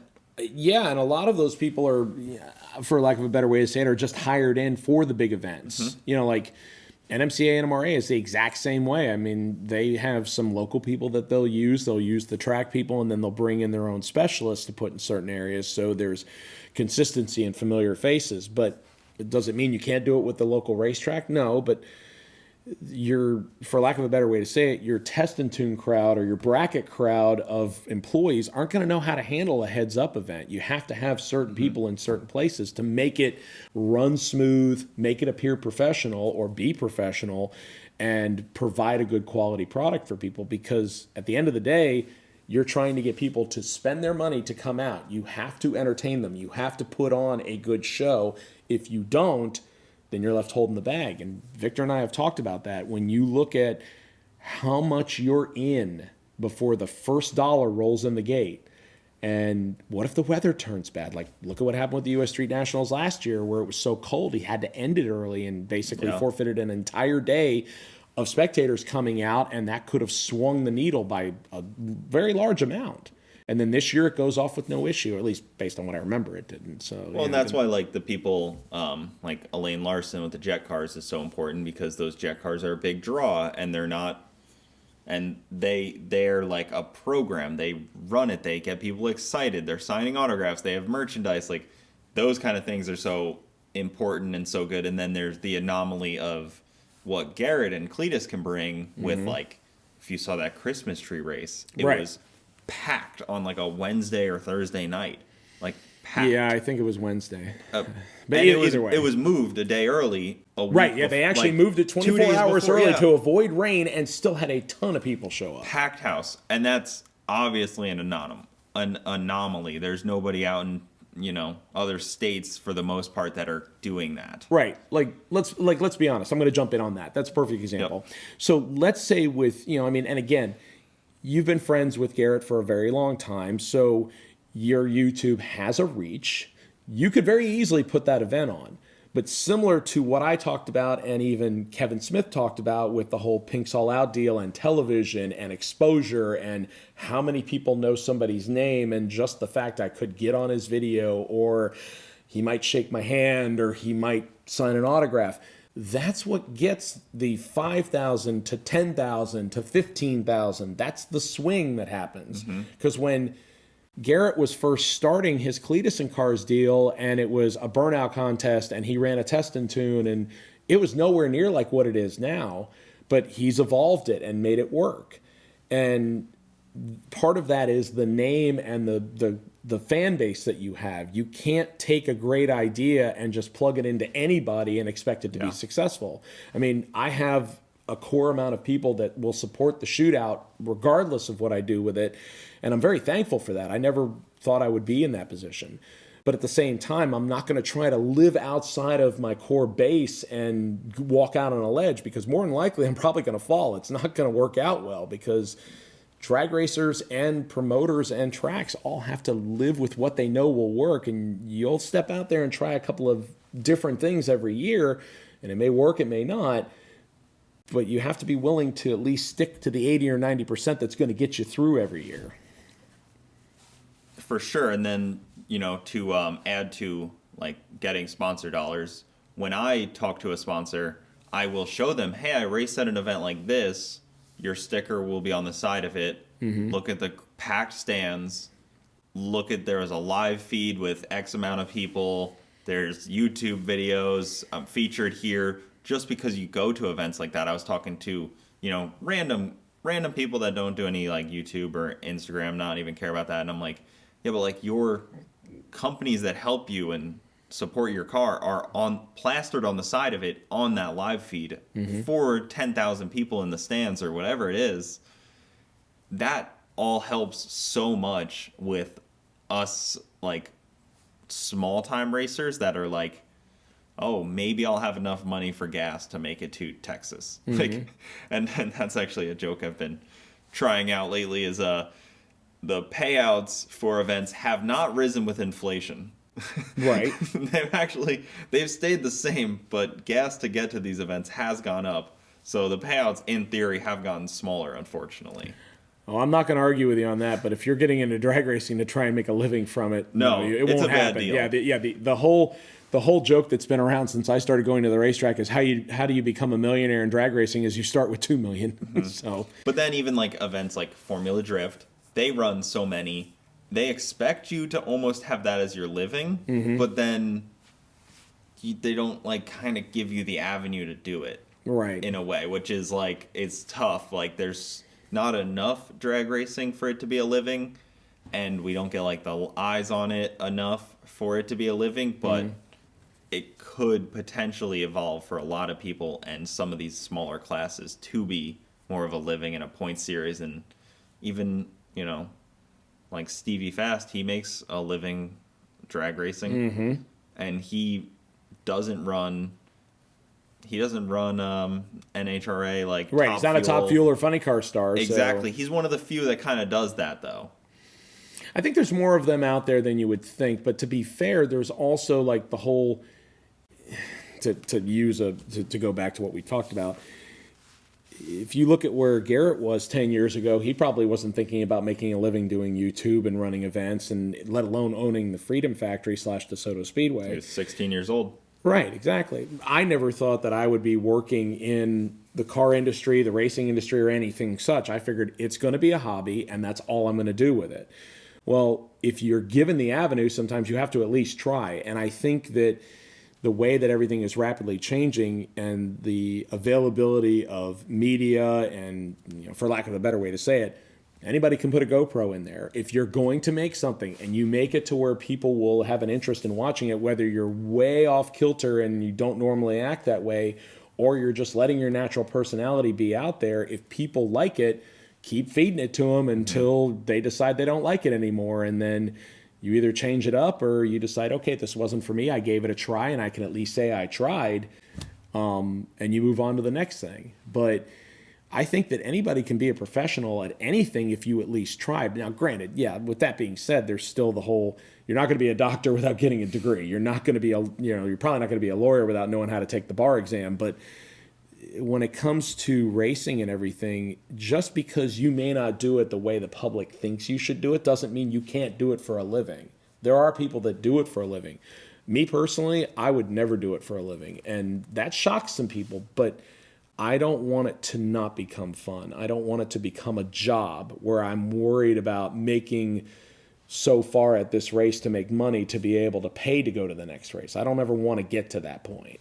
Yeah, I guess to, you know, counter my point, like the No Prep Kings guys, those are all, that's their job for the most part. Maybe that some of them have like side businesses, but like for the most part, like you have to be dedicated to No Prep Kings. There's too many events for you to not be dedicated to that. Oh yeah, and they're so close together that I think, you know, and granted I don't follow it, so I don't know for certain. Just by looking at their schedule, right. That's how I kind of assessed, I guess. Well, here's the way I look at it. From watching it at the early stages back before it got carried away, which again, here's another thing of you throw TV at it and everybody gets faster and everybody wants to put more effort in and whatever, and you may have gotten away from the original concept, maybe you didn't, I don't know. The point is that if you look at the main characters up until, let's say, 2 years ago, because I know certain things have changed, the people that participated in it for the most part were either mechanics, they owned their own business, or they had somebody that understood, hey, I'm going to need time away from this. And I feel like that's the only way that you're going to be able to make that schedule work. Or like you said, you literally just take all your chips and push them in the middle and say, I'm going to eat ramen noodles for a couple years and I'm not going to do anything else, but I'm going to go after this dream. And if it works, great. If it doesn't, then whatever. I mean, look at Justin Swarnstrom. Up till 2-3 years ago, I want to take a guess, he was working for his dad.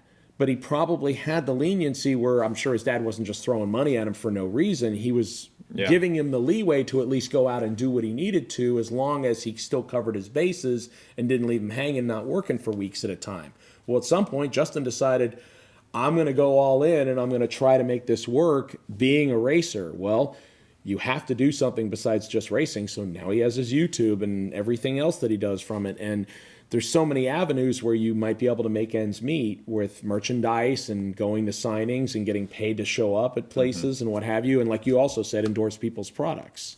Yeah, I mean, that's a big one. I mean, that's huge. I think there's a ton of sponsor dollars that are underutilized and used in the wrong areas. I've seen some ads in places where I'm like, they paid money for that? They could have put that somewhere so much better. They could have helped a racer. They could have gotten more for that. And I won't even go into that, but let's talk about announcing a little bit. So Sure. Getting into announcing and somebody wanting to get into announcing, because I feel like there's a lot of room. And like you said, you guys have announcers, what do you call it, a coalition of announcers? Right. Remember how you talked about NHRA not reaching out? I'm going to counter that. But go ahead. Finish what you were saying. So about, I guess, like announcers group where you guys kind of work together to make better announcers and stuff like that. And how do people get into the announcing? How does that kind of work? So there's somebody out there right now, maybe 18 years old, that wants to be at the racetrack, just wants to talk, just wants to announce. How do they do that? I don't really think there's really like a given path, so to speak. But I think at some point you do have to try, at least in my opinion, try to refine your craft somewhat, because otherwise you're going to somewhat limit yourself to what you can do, or you're going to get pigeonholed.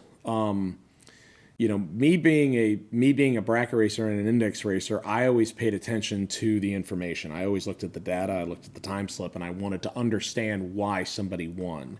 It wasn't just who got to the finish line first and the win light comes on and it's an easy concept. I'm not saying that's wrong, but with bracket racing, you can't, short of telling somebody's backstory and throwing something interesting out there or an interesting quip or quote or whatever, it's hard to make bracket racing interesting to other than the general viewing public on a live stream. But with heads up racing, on the other hand, in my opinion, the performance is half of it, but you've got to be able to, the underdog who qualified number 16 just took out the number one qualifier. If you say that and you believe it and you say it in a way that makes other people believe it and take notice, now you have the crowd's attention. And that's what announcers, I feel, should do. Now, there's going to be people that are going to argue against me and say, you can do it in a completely tone calm of voice and you can just put the numbers out there and let them digest it.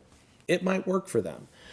For me, it was, I grew up watching my dad race. There were no junior dragsters. So all I had to do, I couldn't do anything except stand on the fence and watch. Well, a guy by the name of Bob Moles used to announce at Moroso. And up until, I want to say probably 4 or 5 years ago, he was the regular announcer at Bradenton. And he had a very unique style. I could always tell it was him announcing.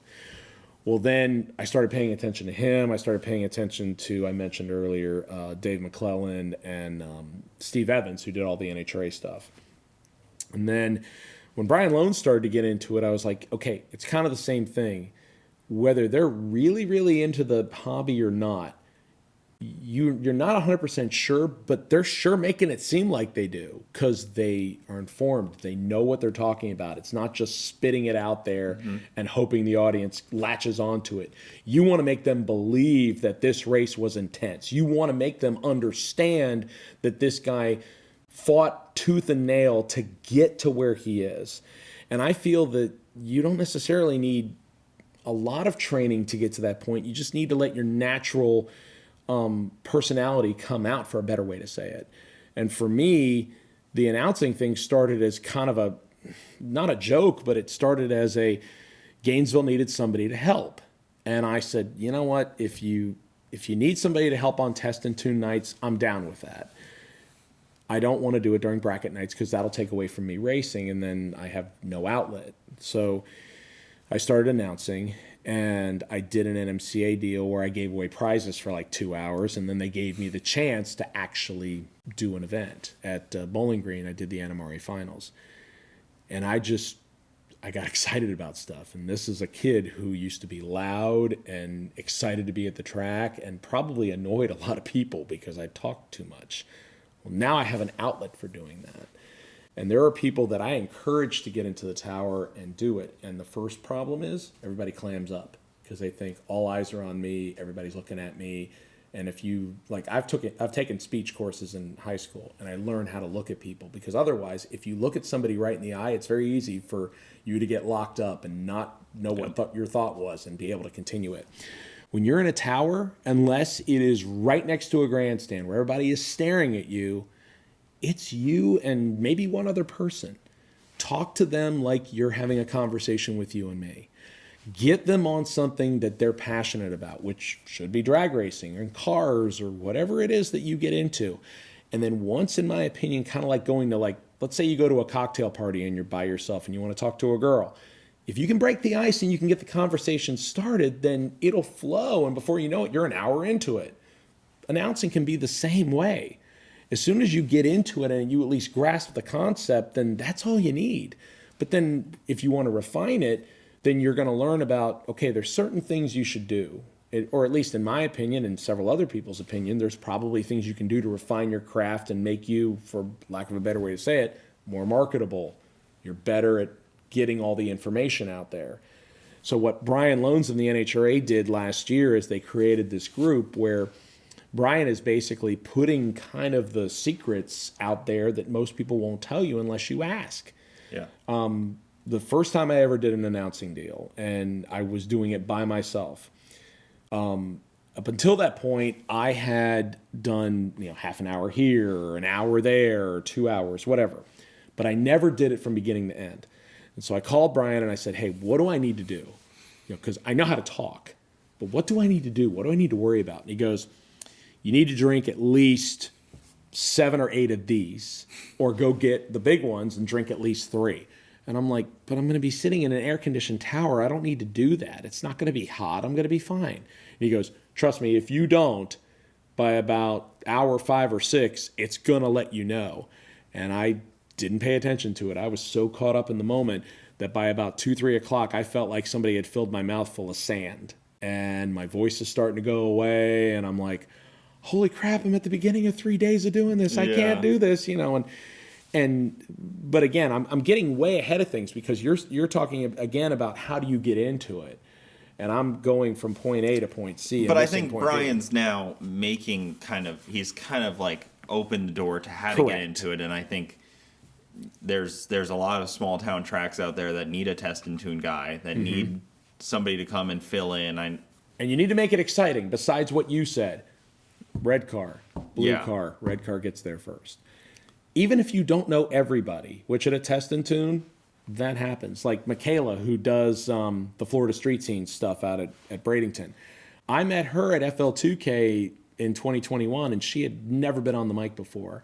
And she gets on the mic, and she decides she's going to be ballsy, and she's going to throw some stuff out there. And I'm like, okay, I don't know if I would have said that, but hey, it's your turn. You say what you want, and you may not make friends with everybody that way, but there's also people that might find that the fact that you're at least expressing what you think a great deal. You're not corporate, you're not refined, you're not boring and vanilla. That might be what makes them pay attention to you.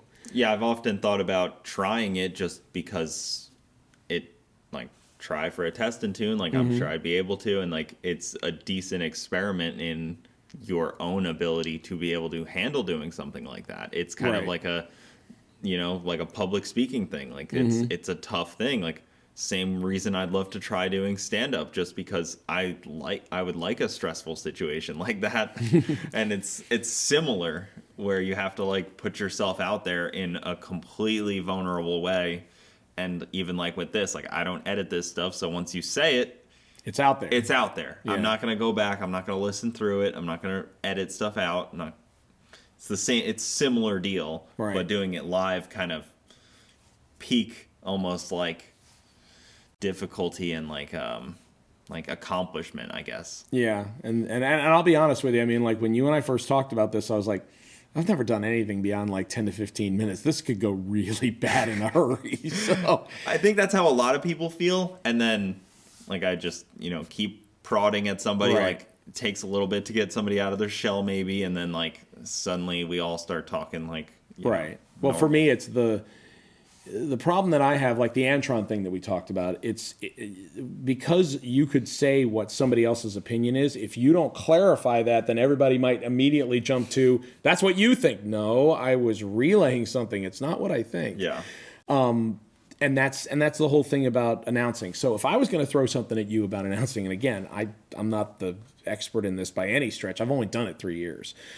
So what I would tell you is, if you were going to go to a test and tune, the thing that I think can get somebody into at least being somewhat interesting, and this is kind of what's kind of helped to push me, because I have people that have started to pay attention to what I'm doing because I tell backstories. And that's because I always read the magazines. I always paid attention to what people did. Now, granted, it doesn't mean I know about everybody, but I use social media to my advantage, to where if I'm going to, let's say, the NMCA's opening event next month, if I've read 5 different people are thrashing to get their car done, if they win, you bet I'm going to talk about that, because that's a story that a lot of people can get behind.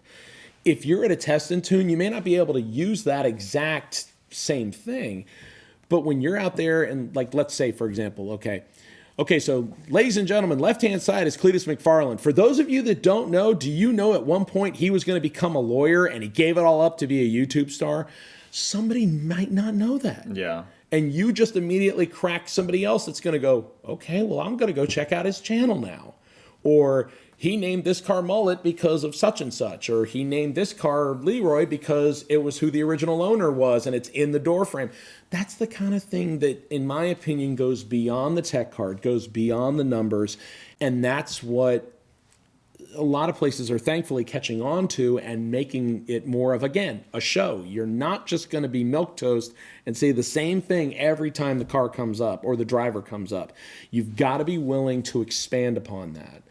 And some of it is looking at the information that you have on the screen and realizing the different avenues you can go down. And then some of it is doing some homework on people. Like, I will go to some events where I'll study for a couple of days. And Brian Loans told me this too. Like, he'll actually spend time going through YouTube and watching old race coverage from either a specific person or a racetrack or an event, or sometimes all three. And when you're watching and doing something that you really enjoy, it's not studying like, oh God, I'm studying for a test in school, and you might forget it. Yeah. You're going to remember it because it's something you're passionate about, or at least you'll try to remember most of it. So for me, doing a test and tune, it's like, yeah, there's half the people out there that I don't know. But if a car runs a lot faster than I expect it to, my voice is going to go up a couple octaves and I'm going to say it. And that might get people interested, where I've watched people like just sitting there going, oh, what did he run? You know, it's like, okay. So. Even that, like with knowing cars, my knowledge of cars gets a little fuzzy 80s back. That's fine. I'm born 94, so... Right, and that might actually... great on the new stuff. And that might work out well in a test and tune, because, to be honest, mine is classic cars. And I don't know the difference between, unless they show it to me and I study it, I'm not going to know the difference, like talking about DCT. I wouldn't know the difference between an Audi TT-RS and an Audi R3 unless you showed it to me. Yeah. Because that's not something I ever got into. It doesn't mean I don't appreciate it, it's just not where I live.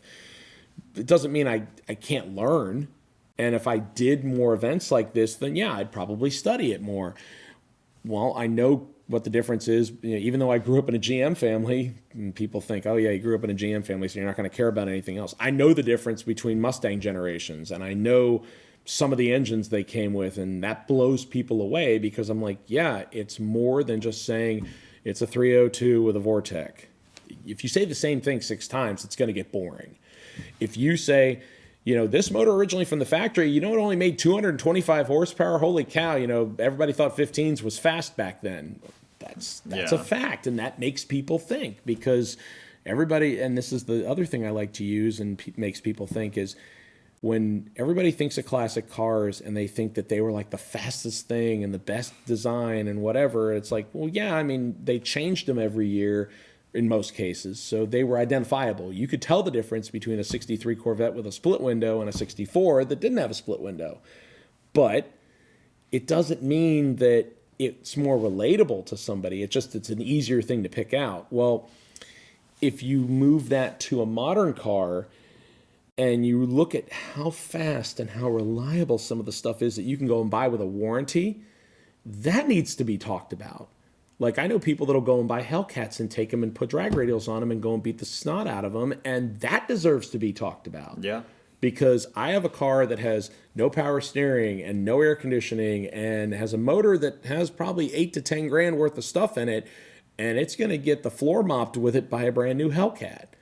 So that's the kind of thing where you can talk about that. You know, when everybody goes, oh, older muscle cars are great. And it's like, yeah, on one hand they are, but back then they all ran on really expensive nowadays gas, and they, you know, had 11-to-1 compression ratio. They look great, but yeah, motor-wise, chassis-wise, there's a reason people do chassis off restorations on them and do LS swaps on them. It's they don't exactly they don't hold up as well as you'd think. The friggin' new Camrys beat them.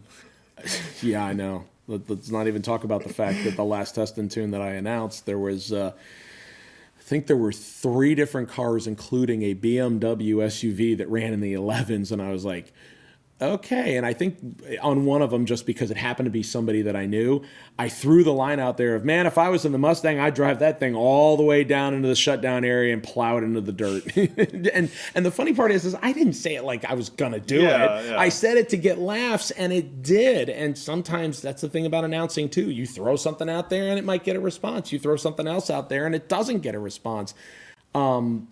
And that, but again, I'm trying to at least get the people out there to be engaged in it, and the cars are part of it. But I feel like if you go to a test and tune that has maybe not necessarily just me, but if you have somebody who is engaged and they're trying to make it something that you want to pay attention to, versus going to a test and tune where it's just the cars making runs. And yeah, you can see what they run, but there's no animation, there's no dictation, there's nothing to go along with it. It may not hit us home, and it may not be as entertaining, and somebody may decide because of that experience that they don't want to come back and do it anymore. Yeah, for sure. So I'm gonna wrap this up after this one thing. Where do we go with the NHRA and you just keep coming back to that? I know that you have NHRA knowledge. I have some. Yes. I really don't. And where do we go as the next 5 years of racing? Where should we be trying to look to? What do you think? In your opinion, where should we all kind of be trying to come together to make racing better, to get the EPA a little off our back maybe, and kind of... God, that's a really tough question. I know it's a loaded question. It is. And it's... like, for example, the problem that you run into is California is creating just as many problems as anywhere. And the problem was California is where NHRA is located, and at one point had a ton of racetracks and a ton of racing history, and now it's just getting whittled down to nothing, and that's because of government reach. So, you know, again, I talked about the whole thing of kids not getting driver's licenses. So I don't know what the magic answer is. I mean, you could sit here and say, okay, let's play pick and choose. If you go to an NHRA national event and there is so much going on already that you don't want to... I understand where you're coming from. Like, and the teeter-totter of that is you want to try to move it forward and you want to get new people involved in it. But at the same time, you don't want to piss off the people that are coming and spending the money, because what is working is still getting them to come back. So how do you spice that up and possibly pull new people into it without alienating the people that have been supporting you? And I don't know what that answer is. Yeah, and I'm not saying like, oh, it needs like an overhaul or anything. It's just more of like, how do you get new blood into it? And it could be the same thing. It could not, you don't have to change it. Right. But how do you get fresh people into it? How do you get more new audience, and then also kind of use that audience across all of drag racing? If it's going down a quarter mile, it should be all the same audience in a way. Yeah, I just, you know, again, I mean, there are people that, like I said, I mean, you can go to an NHRA national event, and I hate saying this because I feel like every class is important, and they try to put them all on television to an extent, and they try to write about them in the magazines and so forth. But once you get outside of Top Fuel and Funny Car, and we just talked about this with ProMod, once you get outside of those, you can watch the grandstands empty because people want to see. That's fine. We still have audio. They will once you get past the upper echelon of stuff, then nobody, it seems like a lot of people just don't care because they just want to see the fast stuff. So so again, like you said, it becomes okay, well, how do you get them interested do you create more classes? Do you bring in different, styles of drag racing, or do you run a sideshow? What do you do? And I don't really know if there's really an answer because honestly, I've watched a lot of it try to happen. I've watched Tom Bailey do 6-style shootouts at NMCA, and he's doing one with NHRA this year.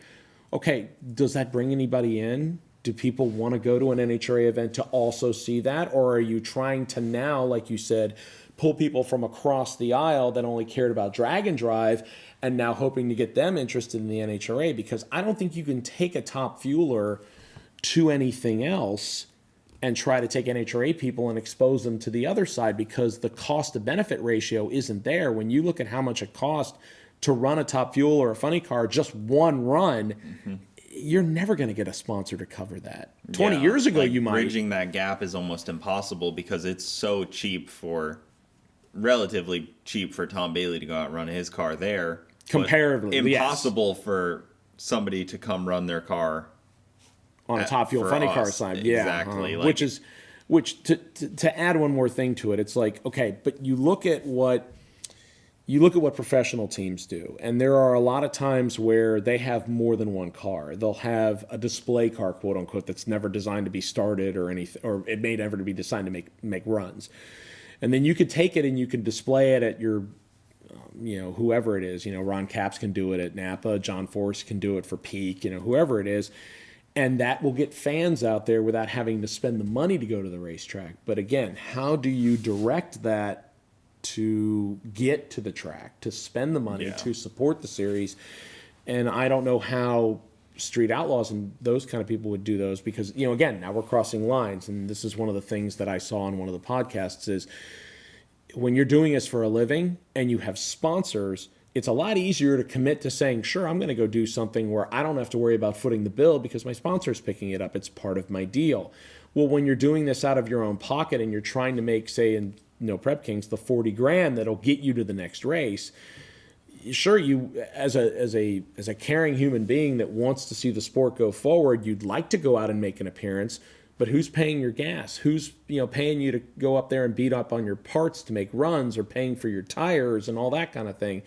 So I don't know how you how you bridge the gap between the two and expose, somewhat the similar interests, but they both care about the hobby and drag racing as a sport as a whole. Because like it or not, Top Fuel and Funny Car all the way down to No Prep is still drag racing. It is still designed where there is a contest contested on either a 330, an 8th mile, 1,000 foot, or a quarter, something. Two cars going down a lane together. Correct. A road together. Right. And we talked about the Hoonigan thing. It's the same thing. Alex Laughlin went out there and tried to expose, to people that might only care about drifting and rally and, all-wheel drive burnouts. If you gain 10 to 20 people from crossing that bridge, was it worth it? In my opinion, it would be yes, but I don't know what the cost ratio was to get those 20 people. Yeah, Hoonigan seemed to have massive success with the drag racing. This versus that, just drag race the cars on a airstrip. I would like to see them obviously step more into an actual drag strip, but I think they are slowly figuring that out, that a lot of their fans seem to like that. Right. They want the unpredictability of knowing that you're making everybody else come and play to your rules. You're not trying to become something you're not. And I think that is the other part of it where you say, how do we cross over? Can you cross over and be 100% you, or do you give some of that up in order to cross over? Because let me speak to it from a promoter side of things. If you want to appeal to everybody, you're going to lose someone. Because when I try to come up with classes every year, and I might get a sponsor to cover it, so it becomes easier for me to say sure, because now I know the money is there to pay a decent purse. And or I have racers that want to buy into it immediately and pre-enter. Again, that makes it even easier. But the problem is if you bring something in and you're getting away from your core of how you started, do you lose that core? And I have had people that have come to me and said, you started with this and now you're nowhere near that. And I'm like, okay, I get that, but there is natural progression. When Duck started, he didn't have 20 classes or 10 things classes. Have to evolve. Right. But the problem with the evolution, as we already discussed several times, is, well, what do you lose? And is it going to affect you going forward where you can't recover that and or increase your reach to where it was I don't want to say a willing sacrifice, but it still is a sacrifice. And I think that's what NHRA, again, looks at. And I'm not speaking as an authoritative figure on this by any means, but what they're doing is working. They are still selling out events. They are still packing racetracks. They still have more national events every year than maybe everybody else, other than maybe I would say NASCAR or a couple others. Yeah. But again, it's, okay, do they need to reach out to new people? Yes, I agree, they do. But how? And that's the thing. I don't know how you do that, because if you reach out to somebody and you spend a person's time that is on your payroll, and you spend the money and you give up, I would say VIP or very good pit spots to make those people feel like they're wanted and appreciated. But to do so, now you're taking the people that have supported you for 10 years and you're pushing them further down into the grass. Now, how do they feel? And what happens if you tried that and the 8 to 16 people that you brought in for a special show didn't get you any more fans, even though you tried? What happens to the people that you pushed? Are they now pissed off to where you lost them? Yeah, they may not come to a next event. They may not buy into this new style of racing you guys are talking about. You're talking about, a clutch car again. Like, right. They may not, because those cars, like you're talking about a new class, those are probably not going to be new people to NHRA. Those are probably going to be people that are already in the series racing a different car, I would imagine. They could be, yeah. For the most part, do you think it's going to be like, you add this new class and suddenly people are going to come from all over the place and join it, or are people going to come from within? Right. And, here's the way I would kind of look at this. And again, you could say I have a jaded view on this, but do I appreciate more and more driving styles, including the NHRA? Yes, absolutely. It doesn't mean I want to do it, though, because my dad grew up with, again, I grew up around my dad having a race car. That was all it was. He couldn't street drive it because it had no title. It didn't have exhaust. It didn't have, any of the stuff he needed. So there were times where he would take it out every weekend, but then there were also times it would sit for a month or two. Well, when I grew up, I didn't have the money to afford a truck or trailer, so my car, I had to do both. I had to be able to race it and street drive it. So in a way, even though it was a lot more restrictive, I was still doing a drag and drive, quote unquote. So could I have a faster car if I purposely built something rather than spending the money to make sure it could do both? Yeah, of course, I'm sure I could, but I have no interest in that. And the NHRA runs certain classes at their national events where it's so specialized that I'm like, no, I don't want to spend the money to do just that. I prefer to have something where I can use it for a multitude of things. It doesn't mean I don't appreciate those cars racing and I can't watch it. I just choose to not participate in that. Yeah. And again, there are probably other people that look at that the same way. It doesn't mean we're not fans, and it doesn't mean we're not going to spend the money to get in there. But again, it speaks to what you said about the crossover. How much of a crossover do you want?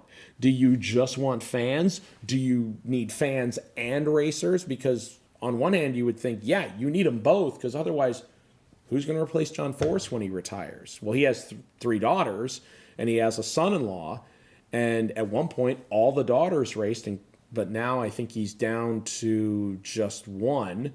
And he has 2 other cars that are running. One of them is his son-in-law, and then the other one, I forget. Oh, the other one is his crew chief's son. So there is a family tie to it. But nobody is like John Force. And I have to wonder, okay, let's be fair, because you threw the question at me, so I'll throw the question back at you.